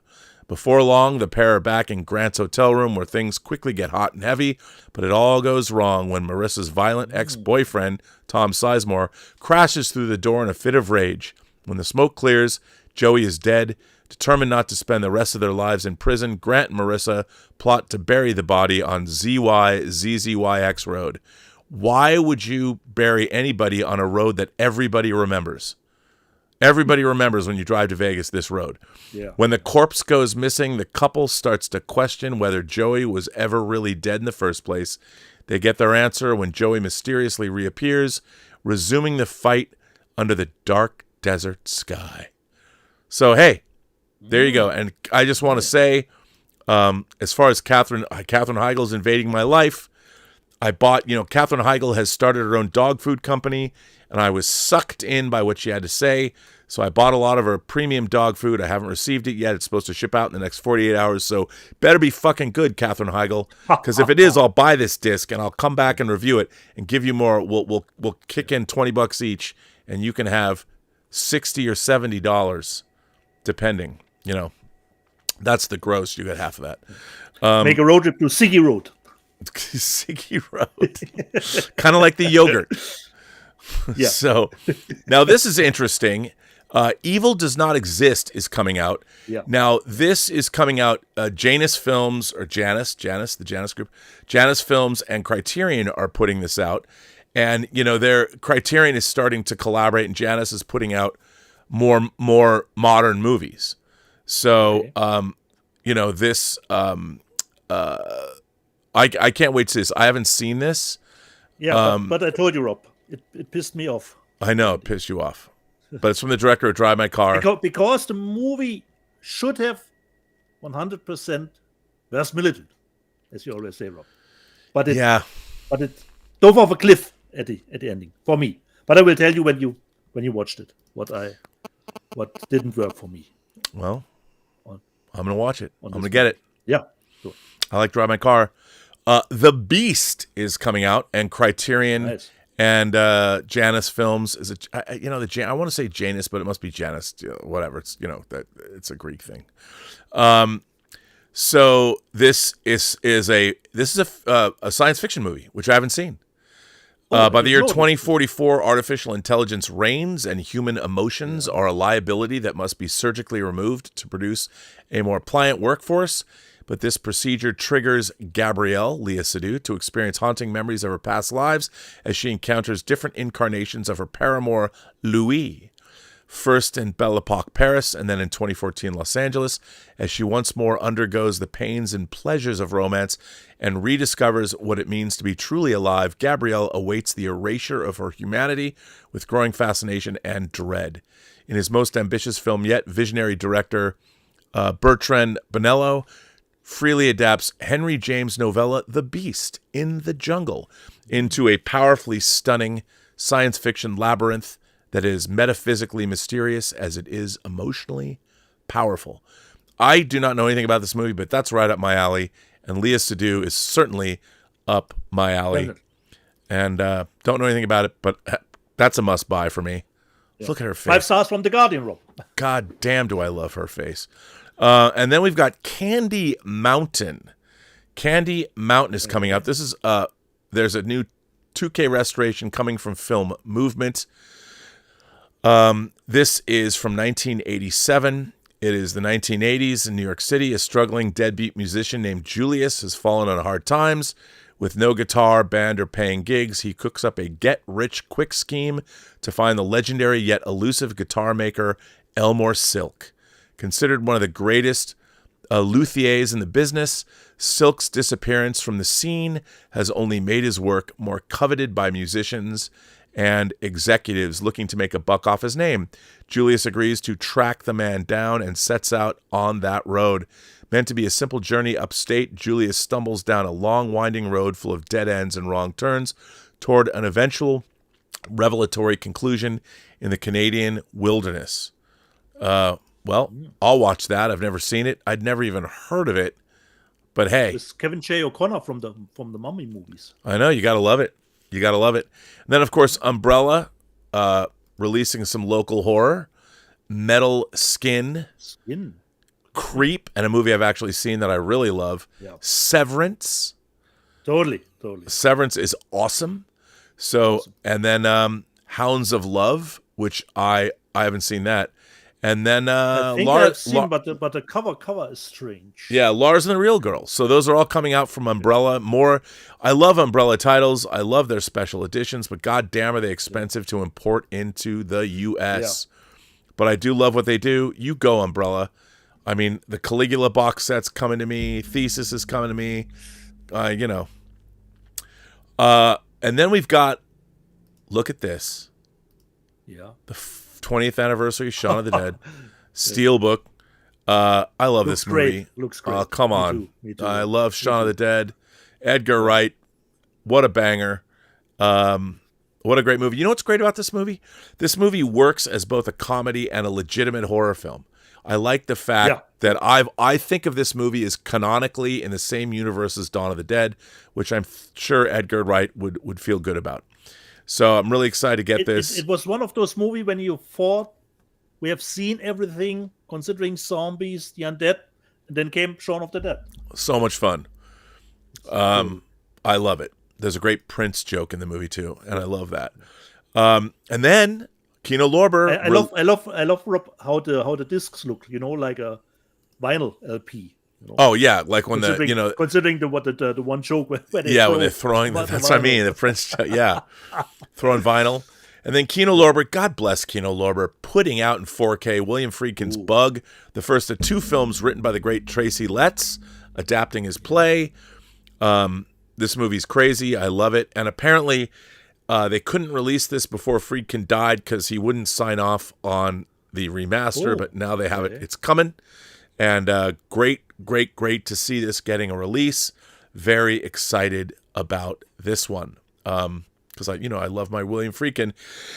And after this, he made Killer Joe, which is one of my favorite Friedkin movies.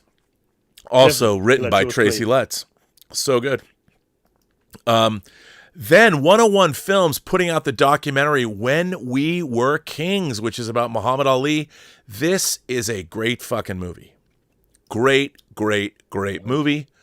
And it's Leon Gass's When We Were Kings. And he, the filmmaker, traveled to Africa to film the Zaire 74 Music Festival, planned to accompany an unprecedented sports spectacle, the Rumble in the Jungle, which late career underdog Muhammad Ali would contend with his younger powerhouse, George Foreman, for the boxing heavyweight championship title. A fight between two blacks in a black nation organized by blacks, as Kinshasa Billboard put it. When the main event was delayed, extending Ali's stay in Africa, Gass wound up amassing a treasure trove of footage, observing the wildly charismatic athlete training for one of the toughest bouts of his career. If you haven't seen this movie, it is essential. It's probably one of the greatest sports movies ever made. And it's about a lot of other things too. So 101 Films, you guys go. Well done. Well done. And then we've got these are coming from as I'm looking. Let me call up. Yeah. This is Refuse Films. It's a British label, and they're going to release 3 new titles to their own Blu-ray catalog. Trauma titles. And here you go. If you are lamenting the fact that the new Toxic Avenger hasn't come out, they're putting out the Toxic Avenger. They're also putting out Sergeant Kabuki Man NYPD Blue. NYPD Blue. But it's NYPD. And they're also putting out, which is cool, Cannibal and Musical. So, you know, I don't know if I'm going to buy the Toxic Avenger or Sergeant Kabuki Man. I might buy Cannibal and Musical. Why not, right? Yeah. And then finally... Always good, a new label. Absolutely. Bringing up the rear, a new steelbook for Leon, a.k.a. The Professional. That is a cool fucking steelbook, dude. Definitely. Coming out, I mean, they've released this movie so many times, but coming out from Sony. What a transfer, though. The 4K transfer of this, you could, if a TV screen had taste, it would taste like cotton candy. Is there anything new to it besides the packaging, Rob? Yeah, you have to ask me that question, so now I have to answer it for you. Let me see. It has the 4K restoration of the film, the two cuts of the film. It's Dolby Vision.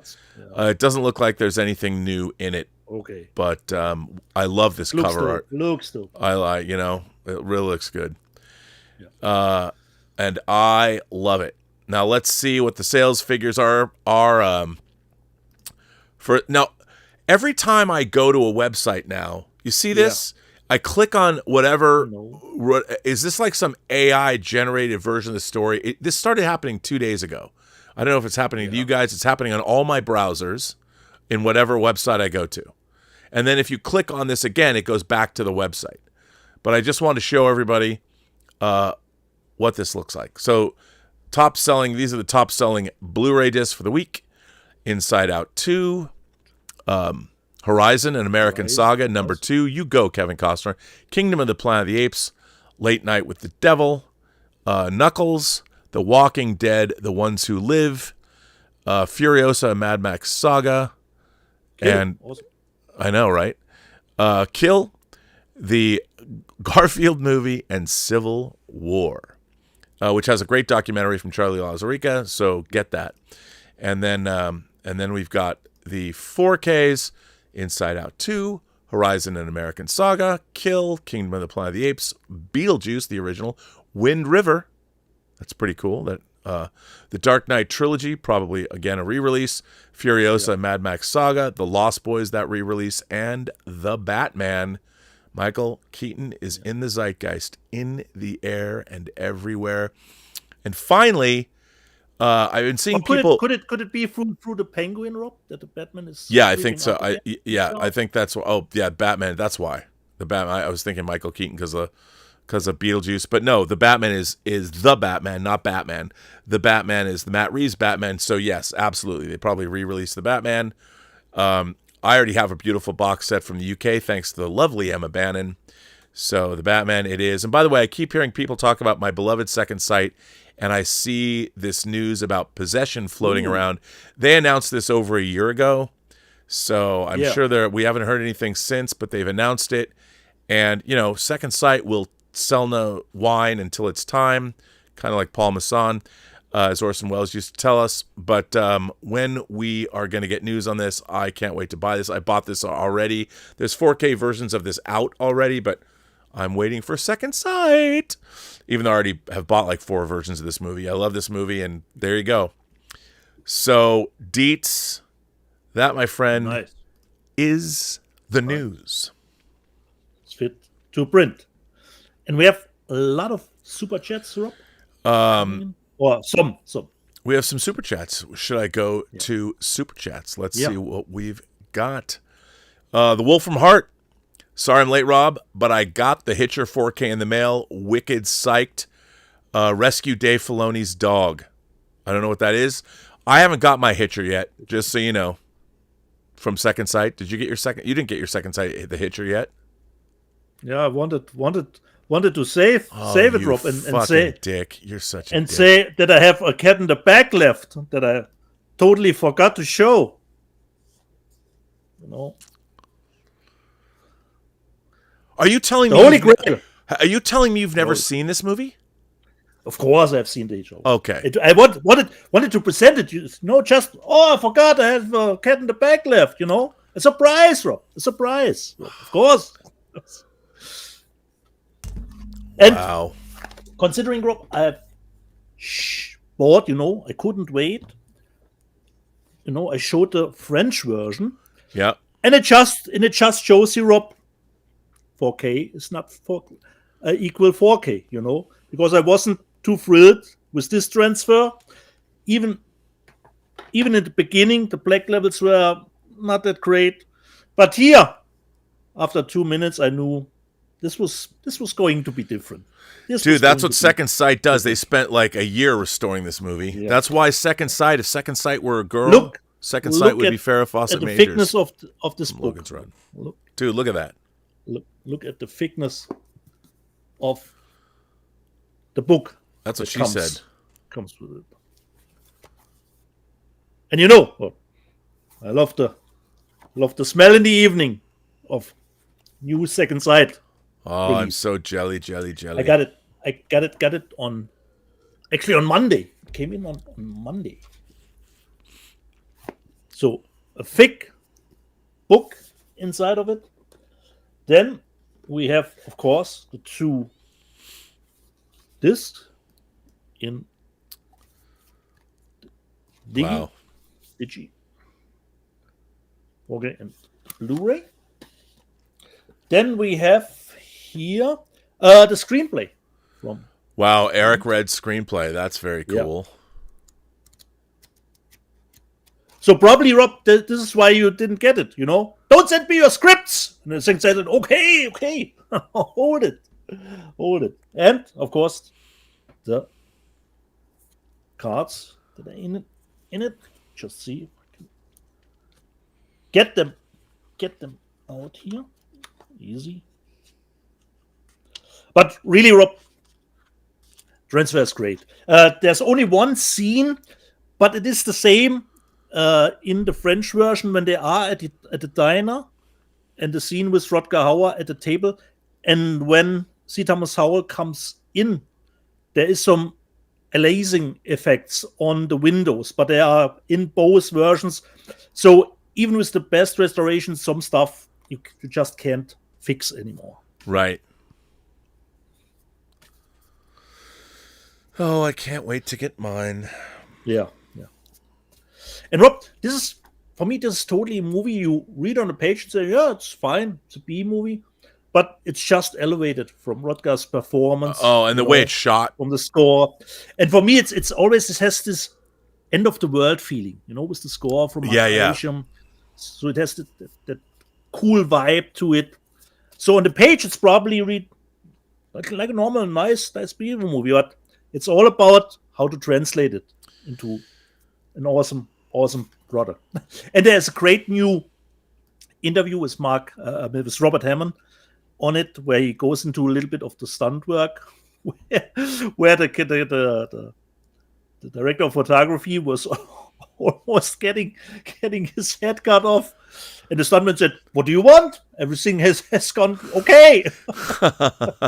but that's how you get such scenes, Rob. So I got major, Rob. I put it back, and you go to the super chats. Oh man! I'm jealous. So Rob, considering perhaps if we do as usual our show at the end of the year, could it be a little bit boring if we all have the Hitcher as number 1? No, I mean, I think it's got to be up there. But there's a lot of great stuff that's come out this year. So a lot of competition. It would be nice. A lot of competition. Yeah, a lot of competition. A lot of competition. So A World in Pajamas Tracy says, I saw your rant about Just Stop Oil. I agree with you. Yeah. I work in the environmental area. They're not helping. They only turn people away from the real problems. My area of research is in pesticides and the damage they cause. We need a movie about the Cenozoic era when huge birds ruled the planet. What do you think Rob and Dieter would like to see?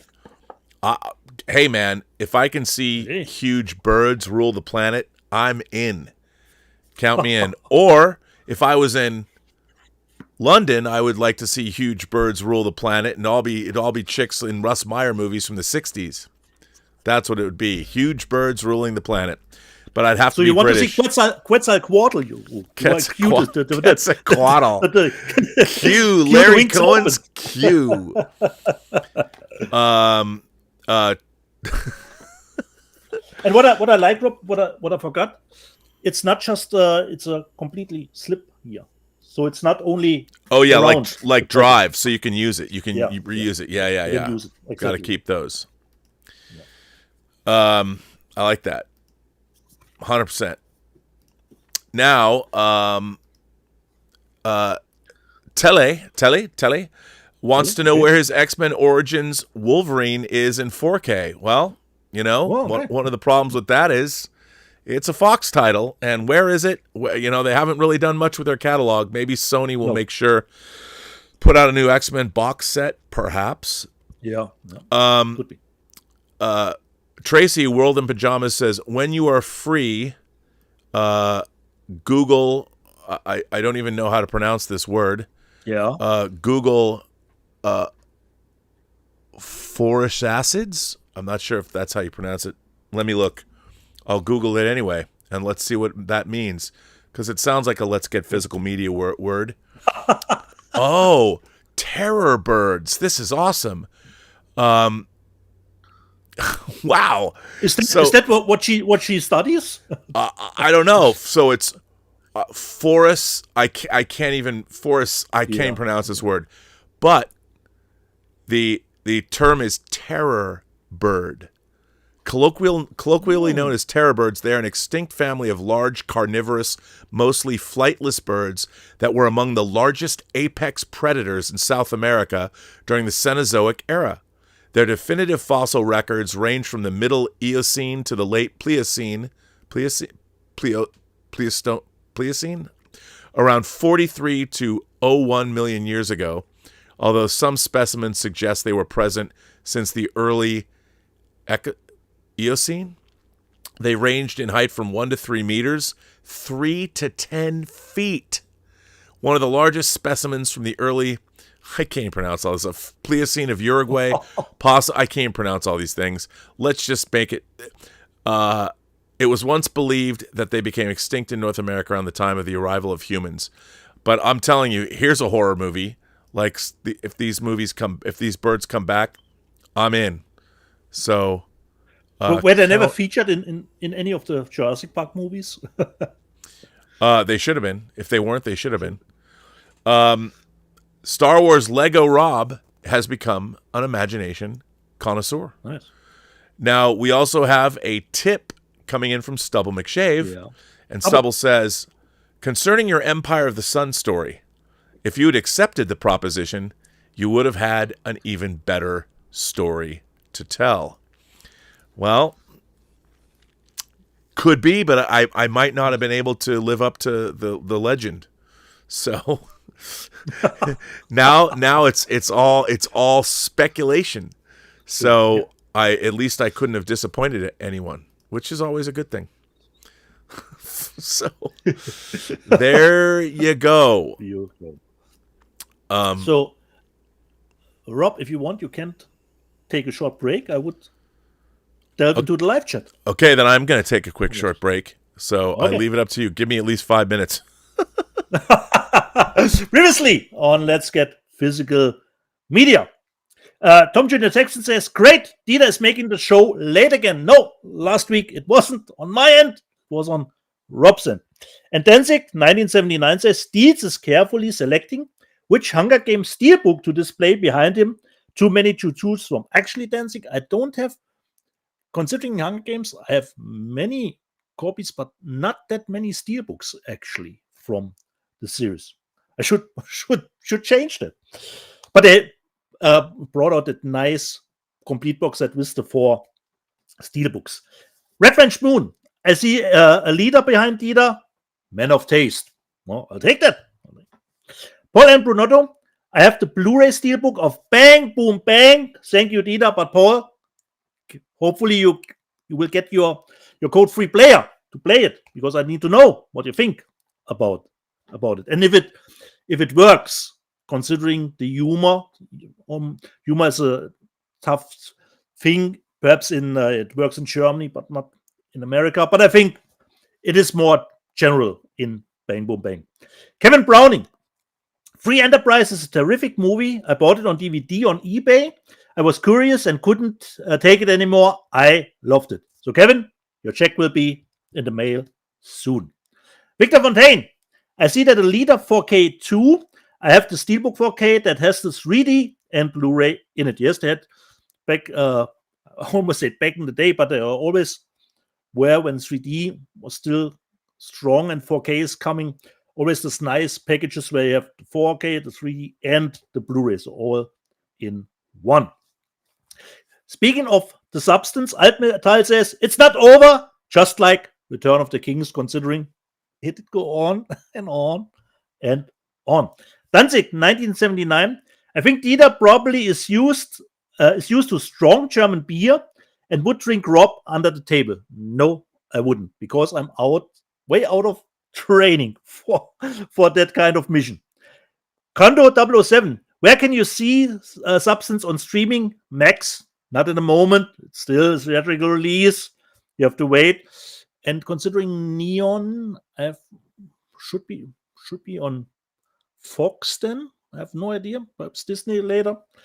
But better. The Substance was fantastic. Necromechanimal.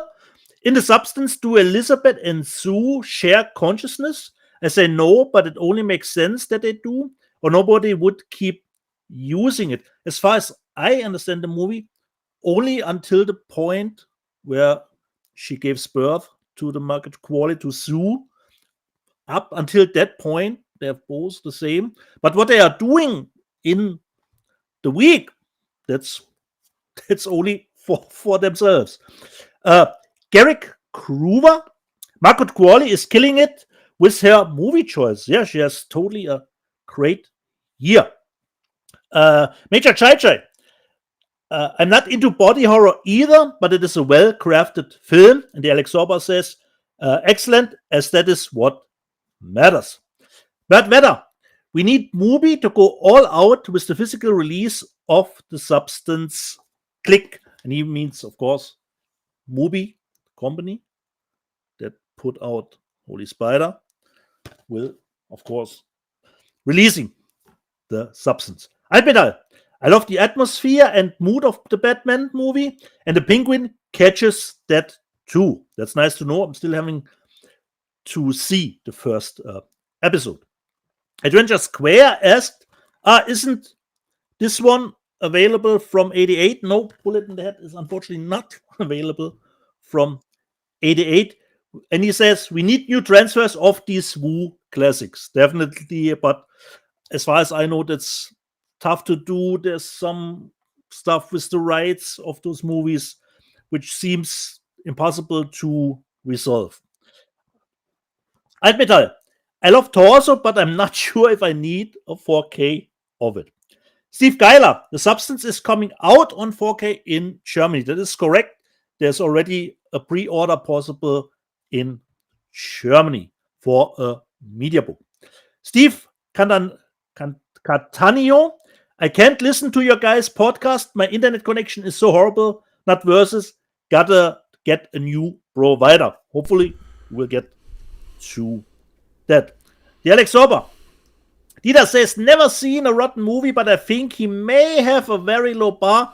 Didn't understand me correctly. Only from the Sunday to Sunday, in that time span of 1 week, I have not seen one movie that was rotten last week. This one, I have seen one, like Wolves. Wolves was for me. Ooh, I would give it rotten if I were on Rotten Tomatoes. Danzig 1979. Longlegs was disappointing in my opinion. Agreed. Yeah. Kevin Browning. Terminator Zero is the best Terminator since T2. I loved it. Danzig 1979. Terminator Zero had a great concept and great animation. No Arnie. That is correct. And one of Rob's oldest friends was in the live chat. Chris Gore was in the live chat because we talked about the Oscar chances, the Academy Awards, perhaps for Demi Moore. And Chris Gore said, disagree. Poor Things won last year. But like I said, Chris, I think Poor Things is more under the umbrella of really an art house. But the substance is too bonkers for the Academy. I can see it. I would be surprised if even with a nomination. And the Alex Sorba says, Chris Gore, my favorite running back. Tim Hens, always considered Demi Moore to be a fine actress. She held her own in Mr. Brooks alongside Kevin Costner and didn't embarrass in G.I. Jane. Peter Cunnington, Rob, I hope you are there, because he says, Song of the South, is that even available in any format? Is Song of the South, Rob, available in any format? I think I know somebody who has this movie on BD. Well, I cannot tell a lie. Yes, I own Song of the South on Blu-ray. Yeah. And so I'm unapologetic about that. Look, what's really interesting about Song of the South is Song of the South, the last time it was theatrically re-released was in 1986. I had the Japanese Laserdisc of Song of the South, and it's recent that it's really, over the last 25 years, it's sort of fallen out of favor. It was a groundbreaking film on a number of levels. Yeah. It won an Academy Award. It might have won two, I think. Yeah, it's really interesting. And I saw that movie a lot when I was growing up. Uncle Remus was a big fixture. But, yeah, I don't know. I mean, when we were at Curdy Pellerin, when I was at Curdy Pellerin in the early aughts, and we were working all the Disney stuff, we did all the Pixar special features, and we always talked about wanting to get Song of the South and have a lot of black influencers like Quincy Jones or Oprah Winfrey talk about the film and contextualize it, because people that love Song of the South the most are black audiences. And now it's, sort of gone. And again, it's a very early Disney effort, and obviously it's from a different time. But again, look, the fact that we fear, the fact that these days, all of human history is full of offensive material. And we have a horrible track record over the last 5,000 years, probably 12,500 years. But the idea that we want to scrub the past of difficult things has never, I don't understand that at all. What you have to do is contextualize. These things existed. This is where humanity was, and it shows where we've been, where we are, and hopefully where we're going to. It shows an evolution. And it was a significant film in Disney history, and the fact that we can't get it is too bad. I own it unapologetically, and, there are places you can find it if you look hard enough. And I'm just saying, and you can get beautiful transfers too. That's the most important thing, Rob. The Alex Sorba, Chris Gore will there be a drink limit placed on Rob next year's Film Thread Oscar party? I don't know. You have to ask Chris about. Yeah, I was. You know what? I was fine, and then I was just not fine. Somebody sent me an AI generated picture of my face on somebody just delivering. It was very funny, and I have been known to be in my. It was Oscar. It was party. A party. It was, but I was too drunk. And the thing is, the problem was, I go through these periods where I won't drink for 6 months and I'll just drink water, and that was one of those times I hadn't had a drink in quite some time, and it hits me a little hard. It goes faster, Rob. Yeah. It's never, being a middle-aged man who's on the downside of middle age and being a sloppy drunk is never, especially on a live stream, is never a good thing, even if you're dressed up. So I don't know if I'll be asked back, but I promise, Chris Gore, I will not drink as much as I drank on that last live stream. Or maybe I'll just drink water, Authenticity is the. I mean, I just want to show people. I just want to show people. I have three mason jars full of water here. 3. Nice. So, and I try and drink. I think over the course of a day, I probably drink 8 mason jars full of water. because I all I do is sit when I'm editing. I just go through these although some people think they're moonshine, and who am I to dissuade them of that? We don't ask too many questions about it. I don't know. I just wonder. I just wonder how long is it going to be before my behavior on live YouTube streams like this one, people just are like, "Oh, that sad and pathetic old man. When is he going to give up his? When is he going to stop being that way? When am I going to get?" I don't know, man. It's that level. This is what keeps me going. It keeps my creative juices flowing. Like, let us out, let us out. You will bow down before me, Jarrell, both you and then one day your ass. Anyway, like you told me, Rob, when we started the show, are you ready to put your head in the guillotine? That is YouTube social media. You've done pretty well. As you've expanded your social media profile, you've done quite well, I would say. Yeah, you represent well. Red French Moon. Rule number 1: you can turn everything into anime. Certainly. Victor Fontaine, Bill Hunt announced the Tron 4Ks to go with the Tron Ares theatrical release. That would be nice, and hopefully Rob's documentary will make it to it, but who knows? It's Disney. The Alex Sorber.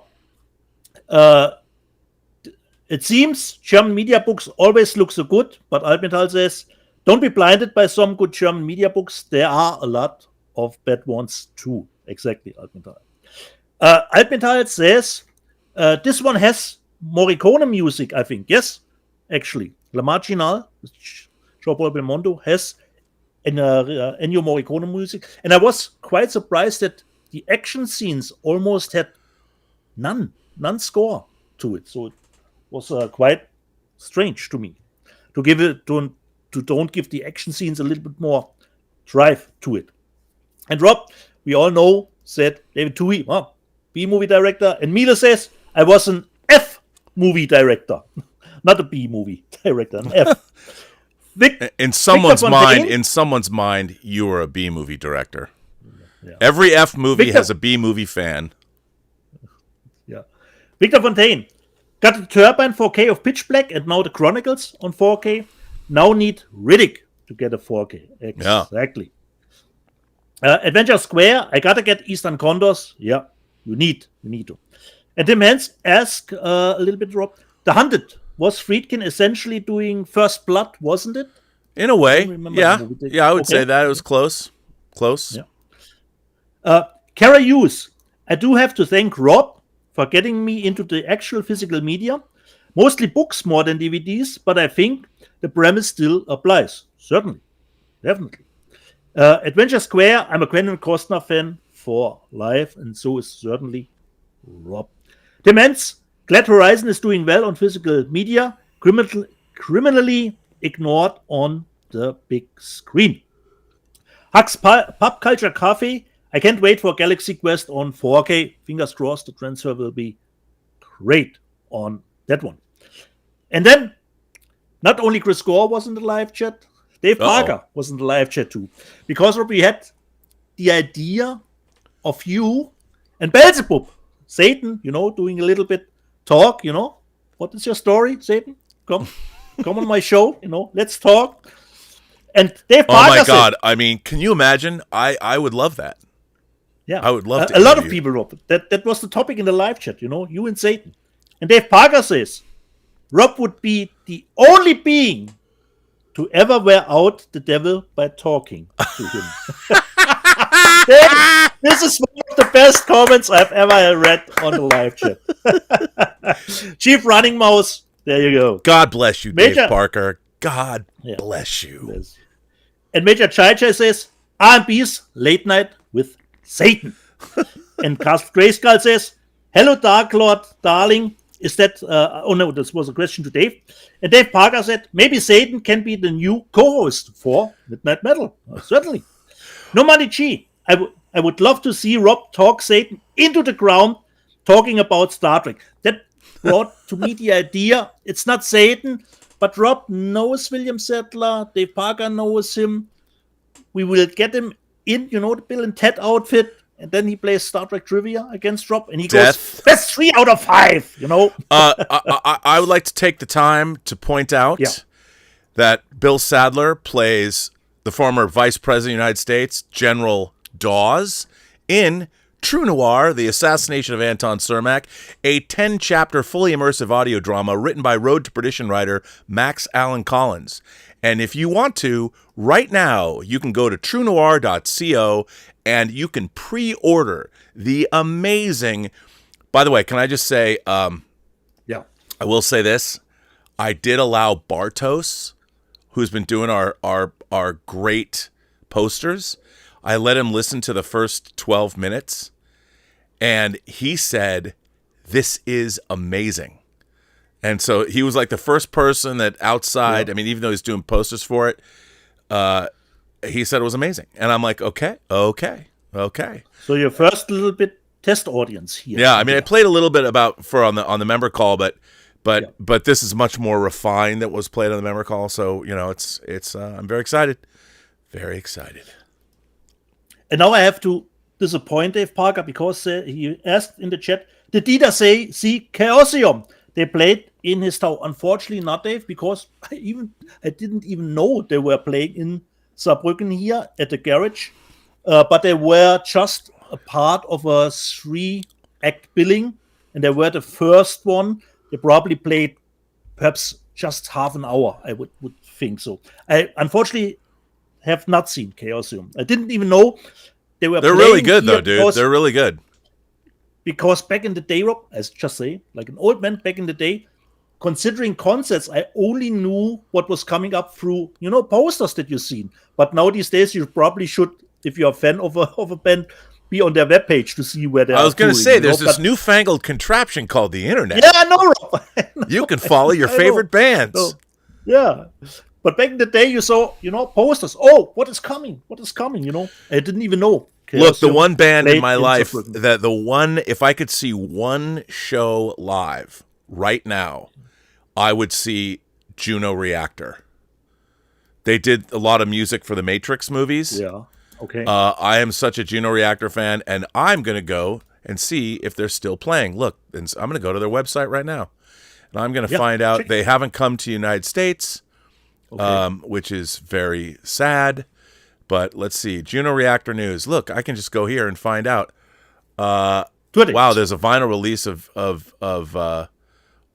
there's an Inside Juno Reactor podcast. They're releasing Labyrinth as a vinyl release. They have a box set. Wow. See, I didn't even know this. Yeah. Well, so in this day and age, better go to a 5 CD box set. Holy shit! Pre-order here. Wait a minute. You are going down the train again. I know, it's terrible. I can't look. I'm derailed. I'll have to go do that in my own time. Kara Hughes. Don't mention U571. It's complete fiction, but that's not a problem for me. I'm entertained considering World War II. It doesn't have to be. For me, it doesn't always have to be reflective of the actual events. Miele, I hope I get to hang out with Rob and Dieter one day. Carlos P. Well, you're welcome. Anybody, we're equal opportunity hangers outers. To be fair, I hope that I get to hang out with Dieter one day. I'm going to take one of my dreams in life is to get Dieter smashed. I know, not to be enabled, but man, we're going to do shots. And what you see, I don't think you've been drunk really in your entire life. I'm going to get you hammered to the point where you're going to have to call into work and say you can't make it because you're that hungover. Okay. That's my dream, Ray Kinsella. Can you take me to a place where such dreams come true? If nothing else. Okay, just saying. If nothing else.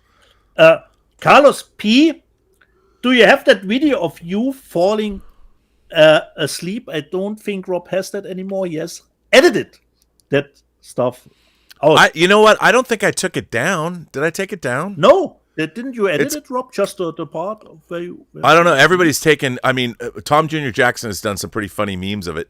Yeah. Okay. I was sleeping soundly, however. Rock-a-bye, Bobby. Have to be quick. Yeah.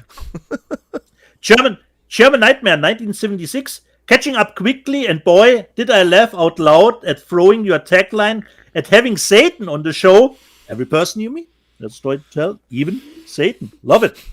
Kevin Browning, I have streaming apps and a massive amount of physical media. I don't even have the time to watch it all. Kevin, you and I, sir, park our shuttlecraft in the same shuttle. Welcome to the party, pal.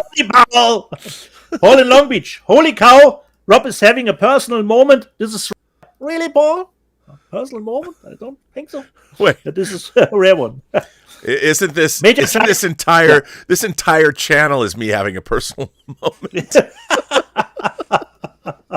Your outlet for it, Bob. Major Chai, are you considering Rob had the crisis moment? Do I need all this stuff? How much can I more purchase? Major Chai, are you being true to your nature, Rob? Then it doesn't matter. And Chief Judge Finity, time is the fire in which we burn, obviously. Jake Blues, I'm in the process of rebuilding my physical media because of you. And Frank Core, a.k.a. Chris Core. Stubble McShave, they enrich your life and de-rich your wallet. Exactly, Stubble, exactly. Wait, here. Kevin Browning, the Burnettwork has inspired me to broaden my cinematic horizons. That's always That's the nicest thing anyone can say. Yeah. Thank you for that. Exactly, Rob. Now the question is, you got to report back. I mean, does that mean you're going to watch rape revenge movies in Emmanuel, or does that mean you're going to watch The Great Escape? And But I have an example. Are you going to go for Bellatar and Tarkovsky, or are you going to go for Umberto Lenzi? Go for both, all three. But your influence showed in another comment from Major Chai. She answered Kevin Browning, same here. I would have never gone to see The Substance if not for Rob's influence. Nice. Major Chai, considering what Rob said, the one Frank Capra movie that he thought was a Twilight Zone episode. Well, It's a Wonderful Life. Wonderful Life, yeah. That's a good movie topic discussion. Movies that are Twilight Zone episodes in disguise. And Dave Parker said, yes, that is a good topic, perhaps for Midnight Metal Rock. What movies are a disguised Twilight Zone episode? Michael Lynch, love you guys. I hope he means us both, Rob. And Star Wars Lego Rob says, considering I showed just a tiny bit of the little coffee table book that I own from Tim Palin for the Hunger Games, he says, holy shit! And the man said, what the fuck? More of a table than coffee book table. Exactly. And Kevin how much Browning, did that book cost? No, Rob, no, this is not a topic here, what that book cost. Kevin Browning, I recently watched Alienoid, and it is bonkers. And I brought up the Super Chat again, Rob.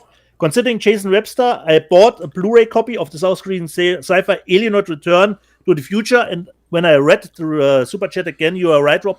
This is actually the sequel. So, Jason, go back to the first one. You have watched the sequel, I hope, or perhaps you have already seen the first one. But Return to the Future is the sequel. Mas Hussein, haven't seen The Substance yet. Heard it's the same wheelhouse as Society. Can't wait to see it. Signing off, guys. Thanks for another great show. Live long and prosper.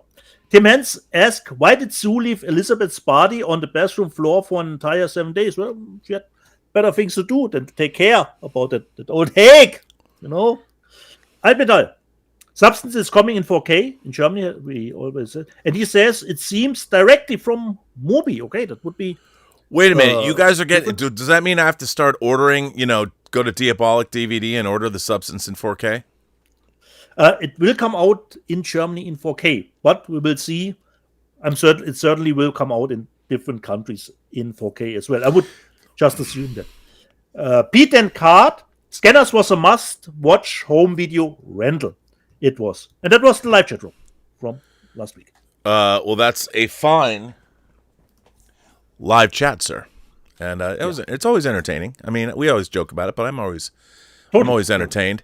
You know what I'm not entertained by?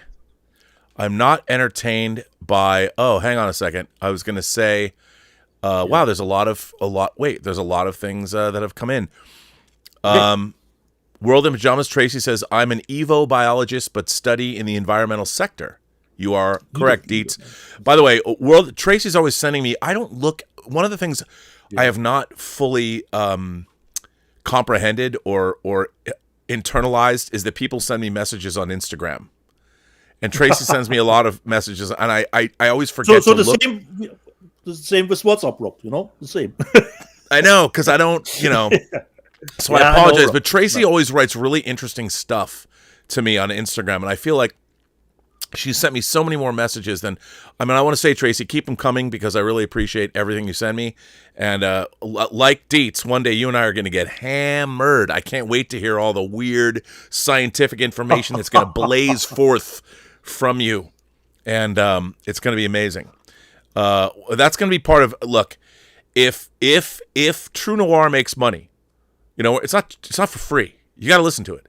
Everybody, please go. If it makes some money, if I make any money on it after I finish paying off all the money I owe, I want to do a European tour. I want to go meet I want to go to the UK, because the first thing I'm going to go do is party with Emma Bannon in Soho. She's going to take me out and get me.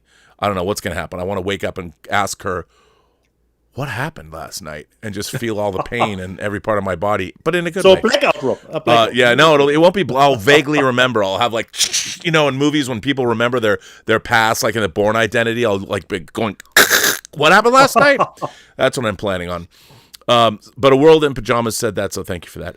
200 Watt Studio says we should make a Strange Day recording, Rob, then. Oh, dude, I'm waiting for that technology. I would be, if the Strange Days, if the squid technology ever became real, I would become a squid addict.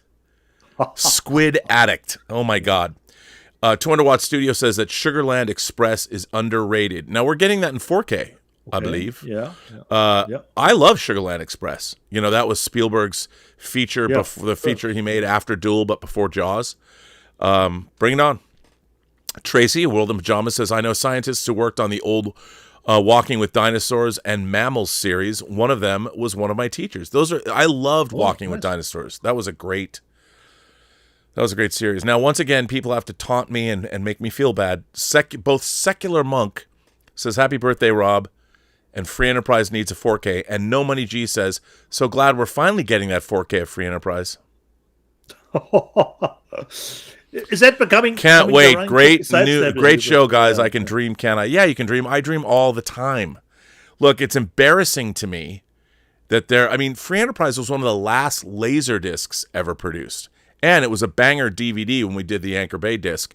I would love to come out with a full-blown, I promise you, it will eventually happen, I hope, if I can do what I can to make it happen. It's so frustrating to not have it out. But I'll tell you something. If I did get it back, I would do, after Tango Shalom, I'd do a limited theatrical release, because no matter how, if 6 people came and saw Free Enterprise theatrically, it'd be more people than saw it theatrically originally. So it'd be great. Tracy says, A World in Pajamas has been a member of this channel for 24 months. Ooh, Thank you, Tracy. Secular Monk says, Rob, you've inspired me to watch Star Trek, the original series. So far, I'm about 11 episodes into season 1. See what your influence has done? My influence has made you a better person. You are going to know more about the universe at large, and you're going to understand what secular humanism really is all about.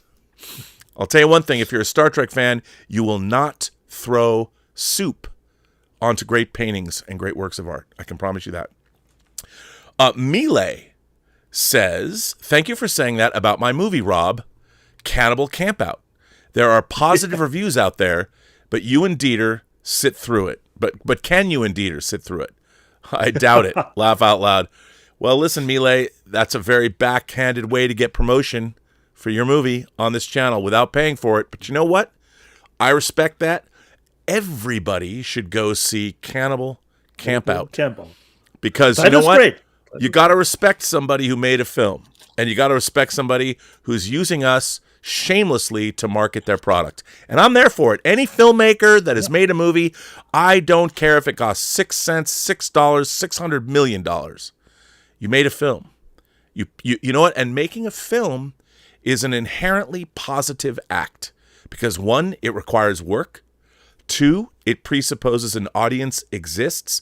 And 3, to get a movie finished, no matter what it is, no matter what level it's at, you completed something that required, that a lot of people will never do, that required conjuring something from nothing.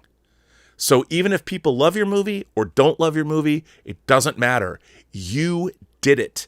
You completed it. You should be proud of it, no matter what, because you conjured something from nothing. And 99% of the population of this planet will never, ever, ever be able to say they did that. That's why, you know, Tracy says she loves both of us too. Wait a minute. Who do you love more? I'm just kidding. We're a package. You know, we're a package team. Perfect. We're the double team, as some people would say. We're the train. Oh, wait, what? Just kidding. Do we have time, Rob? Of course. What do I have to do? It's Saturday. Yeah. I got lots to do, but I mean, I got a million things to edit. The thing is, I live in a world where there's always stuff I have to be doing. So let me see if that autofocus is. Okay, hang on. I got to see what you got there. What is this? Let me see. Do you know what you just picked? No, Rob. No. Take a look at that picture on the front. Oh, now I saw. I'm just saying. Is that what you want to pick? I'm sorry. I'm sorry if the autofocus worked. Dude, that was hilarious. You got to stick with that. You can't change that card. No, I don't change it, Rob. I know, I need my lights, Rob. You know. By the way, it is so hilarious that you just picked that card out. So hilarious. Yes. Okay, Rob. Patterns of force. Let's see what they want to. By the way, the only Star Trek episode that was banned in Germany. Exactly, Rob. Exactly. Banned in Germany, and you just randomly picked it. Yeah. Don't forget, Rob, you have multiple choice option if you don't know it immediately. What political system did John Gill think could be a humane and efficient government? What political system did John National Gill Socialism. Let it go. Fascism here. Fascism. It wasn't just fascism. It was a specific brand of fascism. The multiple choice would be capitalism and capitalism and of course communism. John Gill was noted history professor at Starfleet Academy, who was once his pupil. John Gill was noted. James Kirk. Correct. On which planet did John Gill impose a government pattern after Nazi Germany? On which planet did John Gill impose? Correct, Rob.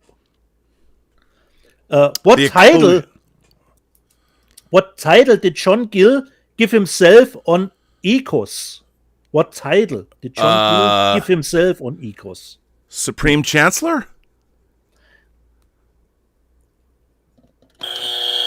Führer, Rob. Führer. Oh, shit, I wasn't going to say. You know what? But Chancellor was in the multiple. Yeah. I couldn't have said Führer when you're on the channel. You know, I had to blow that one. Nice. Who murdered John Gill after he tried to end the genocide of the people of Sion? Who murdered John Gill? Malakon? Exactly. That is correct. Okay, Rob. Trivia. By the way, this has got to be a classic moment.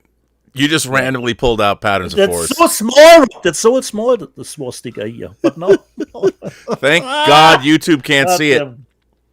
Yeah. Unbelievable. People are like, what? I don't think people... it's not forbidden anymore, Rob. It was, but like No, it was for a while. I just think it's hilarious that you shown. See, now I can forever joke about this. You've given me something I can joke about forever. And they released that episode separately on VHS back in the day. Separately. 200 Watt Studio says, yeah, Dieter's struggle. Yeah. Would that be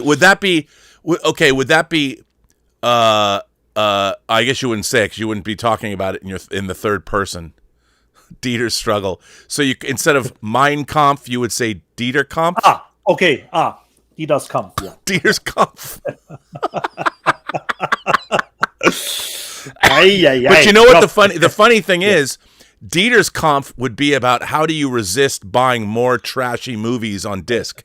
Exactly. And you could go through your entire disc, like you'd have to justify everything that you've purchased over the past years, and the final thing would be the Tim Palin Hunger Games book, and you're like, I didn't know that it was that big, Rob. It was $850, but I had to buy it.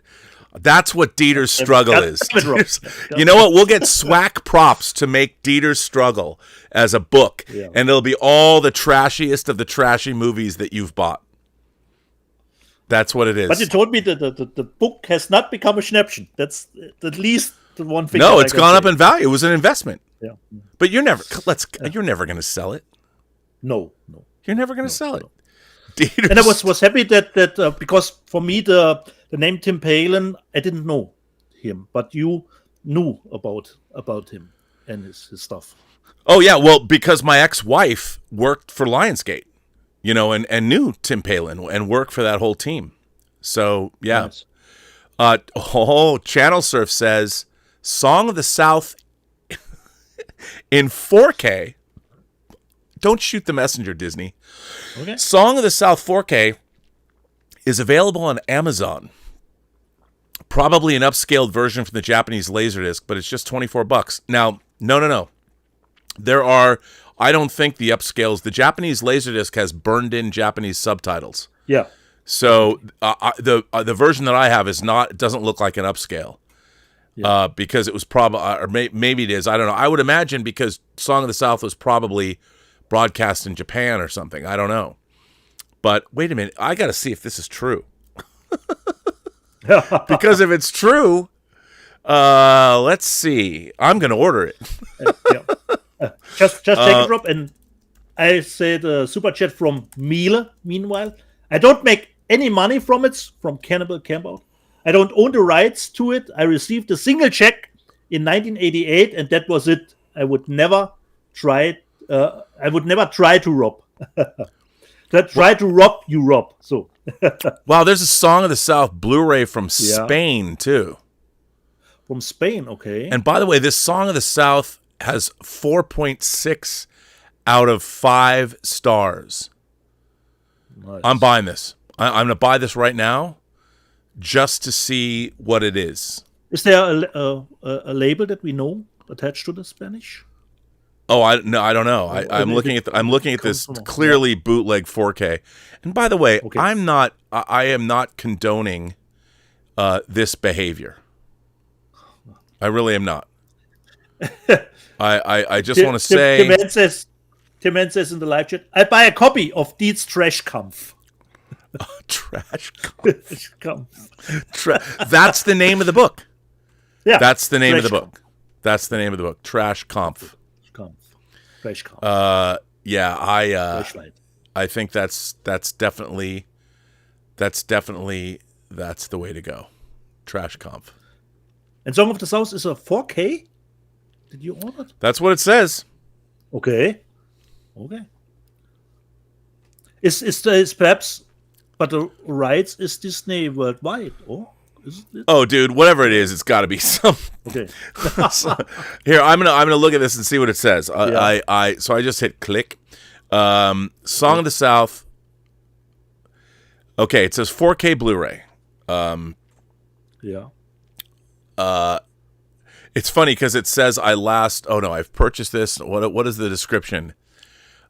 This film has been digitally remastered for a high definition picture, noise reduction, and color correction for an unmatched picture quality experience. Also includes the original non-remastered 35mm film version and bonus features. This Blu-ray disc is manufactured in Japan and may not be viewable on Xbox or PlayStation gaming systems. It is best viewed on a dedicated Blu-ray player. Now, let's look. It does have 1 star from somebody here. Won't play. Trouble playing. Won't play. Okay. That's why it got 1 star, but it's got 85% 5-star reviews. Wrong region code. Yeah. I had a version of this film on DVD from Wizard World many years ago, and it was fine at the time, but not so much more anymore. This Blu-ray is a terrific upgrade and lovingly crafted. The 35mm version alone would make this a worthwhile purchase, but the 4K scan is an absolute showstopper. Plus, there are extras as well. If this has a 35mm scan off probably a print, restored print looks excellent and really brings the animation to life, but the original source print, which is included, is in really good condition too, given how... Oh, wow. Okay, Disney, I don't know what to say. No, you get excited, Rob. I'm just saying, thanks for pointing this out, Channel Surf. Don't shoot the messenger, Disney. Demonetized. Yeah. I mean, it's not our fault that you can buy a 4K version of Song of the South on Amazon. You know what? Here's the thing. Because for me, that makes it legal, Rob. So few people are paying attention to physical media these days. It's just they don't care. They don't care. Yeah. I mean... Especially with the True Lies Spanish Blu-ray, We don't know exactly what is up with that one. Or even my, where it is? The John Woo stuff, the bullet in the head, the killer. And well, I mean, Hong Kong Rescue, that guy was doing really beautiful work, but he became such a shyster and just didn't. Luckily, I got my hard boiled and the killer from him, but what can I say? Okay. So you talked about Milei's work there. We're exactly. caught up on Super Chats. I mean, I don't know. Do you have anything more to say? I think, Rob, we are through with everything. We've done everything. Live chat, trivia, physical media.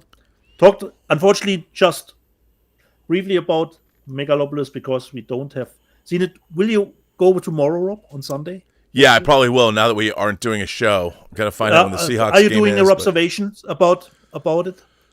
Yeah, I might do that today because I haven't done a observations in since Monday, and just because I've been working, it's been tough. I've been working because you are the last one that we need to know the review. Yeah, I think I'm gonna go out, maybe go see it today.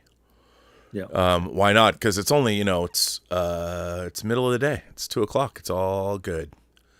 So awesome. All right, everybody. So, well, thanks for being here on this special Saturday show. Thanks for sticking with us. What a fun show this was. I would say we bring the show to an end. So from me and from JLo, I say, jede Person, die du triffst, hat eine Geschichte zu erzählen, die du noch zu hören hast. Alles, was du tun musst, ist zuhören. That's a great camera you have. I just can't wait to see it go the other direction all the way. Every person you meet has a story to tell that you have yet to hear. And all you have to do is listen. And I want to say thanks to Tom Jr. Jackson for being a moderator. I don't know if Lord Toth is here on a Saturday. He was at the beginning, definitely. Okay. Justin Toner is here. Justin Toner is here. All of our great... Lord Toth is here. Thank you for being here. I want to thank everybody for generously supporting this channel via Super Chats and tips and being great members. And we'll have another member call next Saturday. And it'll be great because I will have at least 2 or 3 episodes of True Noir in the can, which will be phenomenal. Now, here's the thing. It looks like our broadcast show is, well, we're about, I don't know, we're a little bit behind, but I hope no one sends in super chats or tips after we sign off. I have not seen any more, Rob. Yeah, I haven't either, but somebody might send something in. Mila was the last one. I apologize. We'll get to those. Yeah. But on that note, we're going to go. We're going to say goodbye. See you next week on regular Sunday again.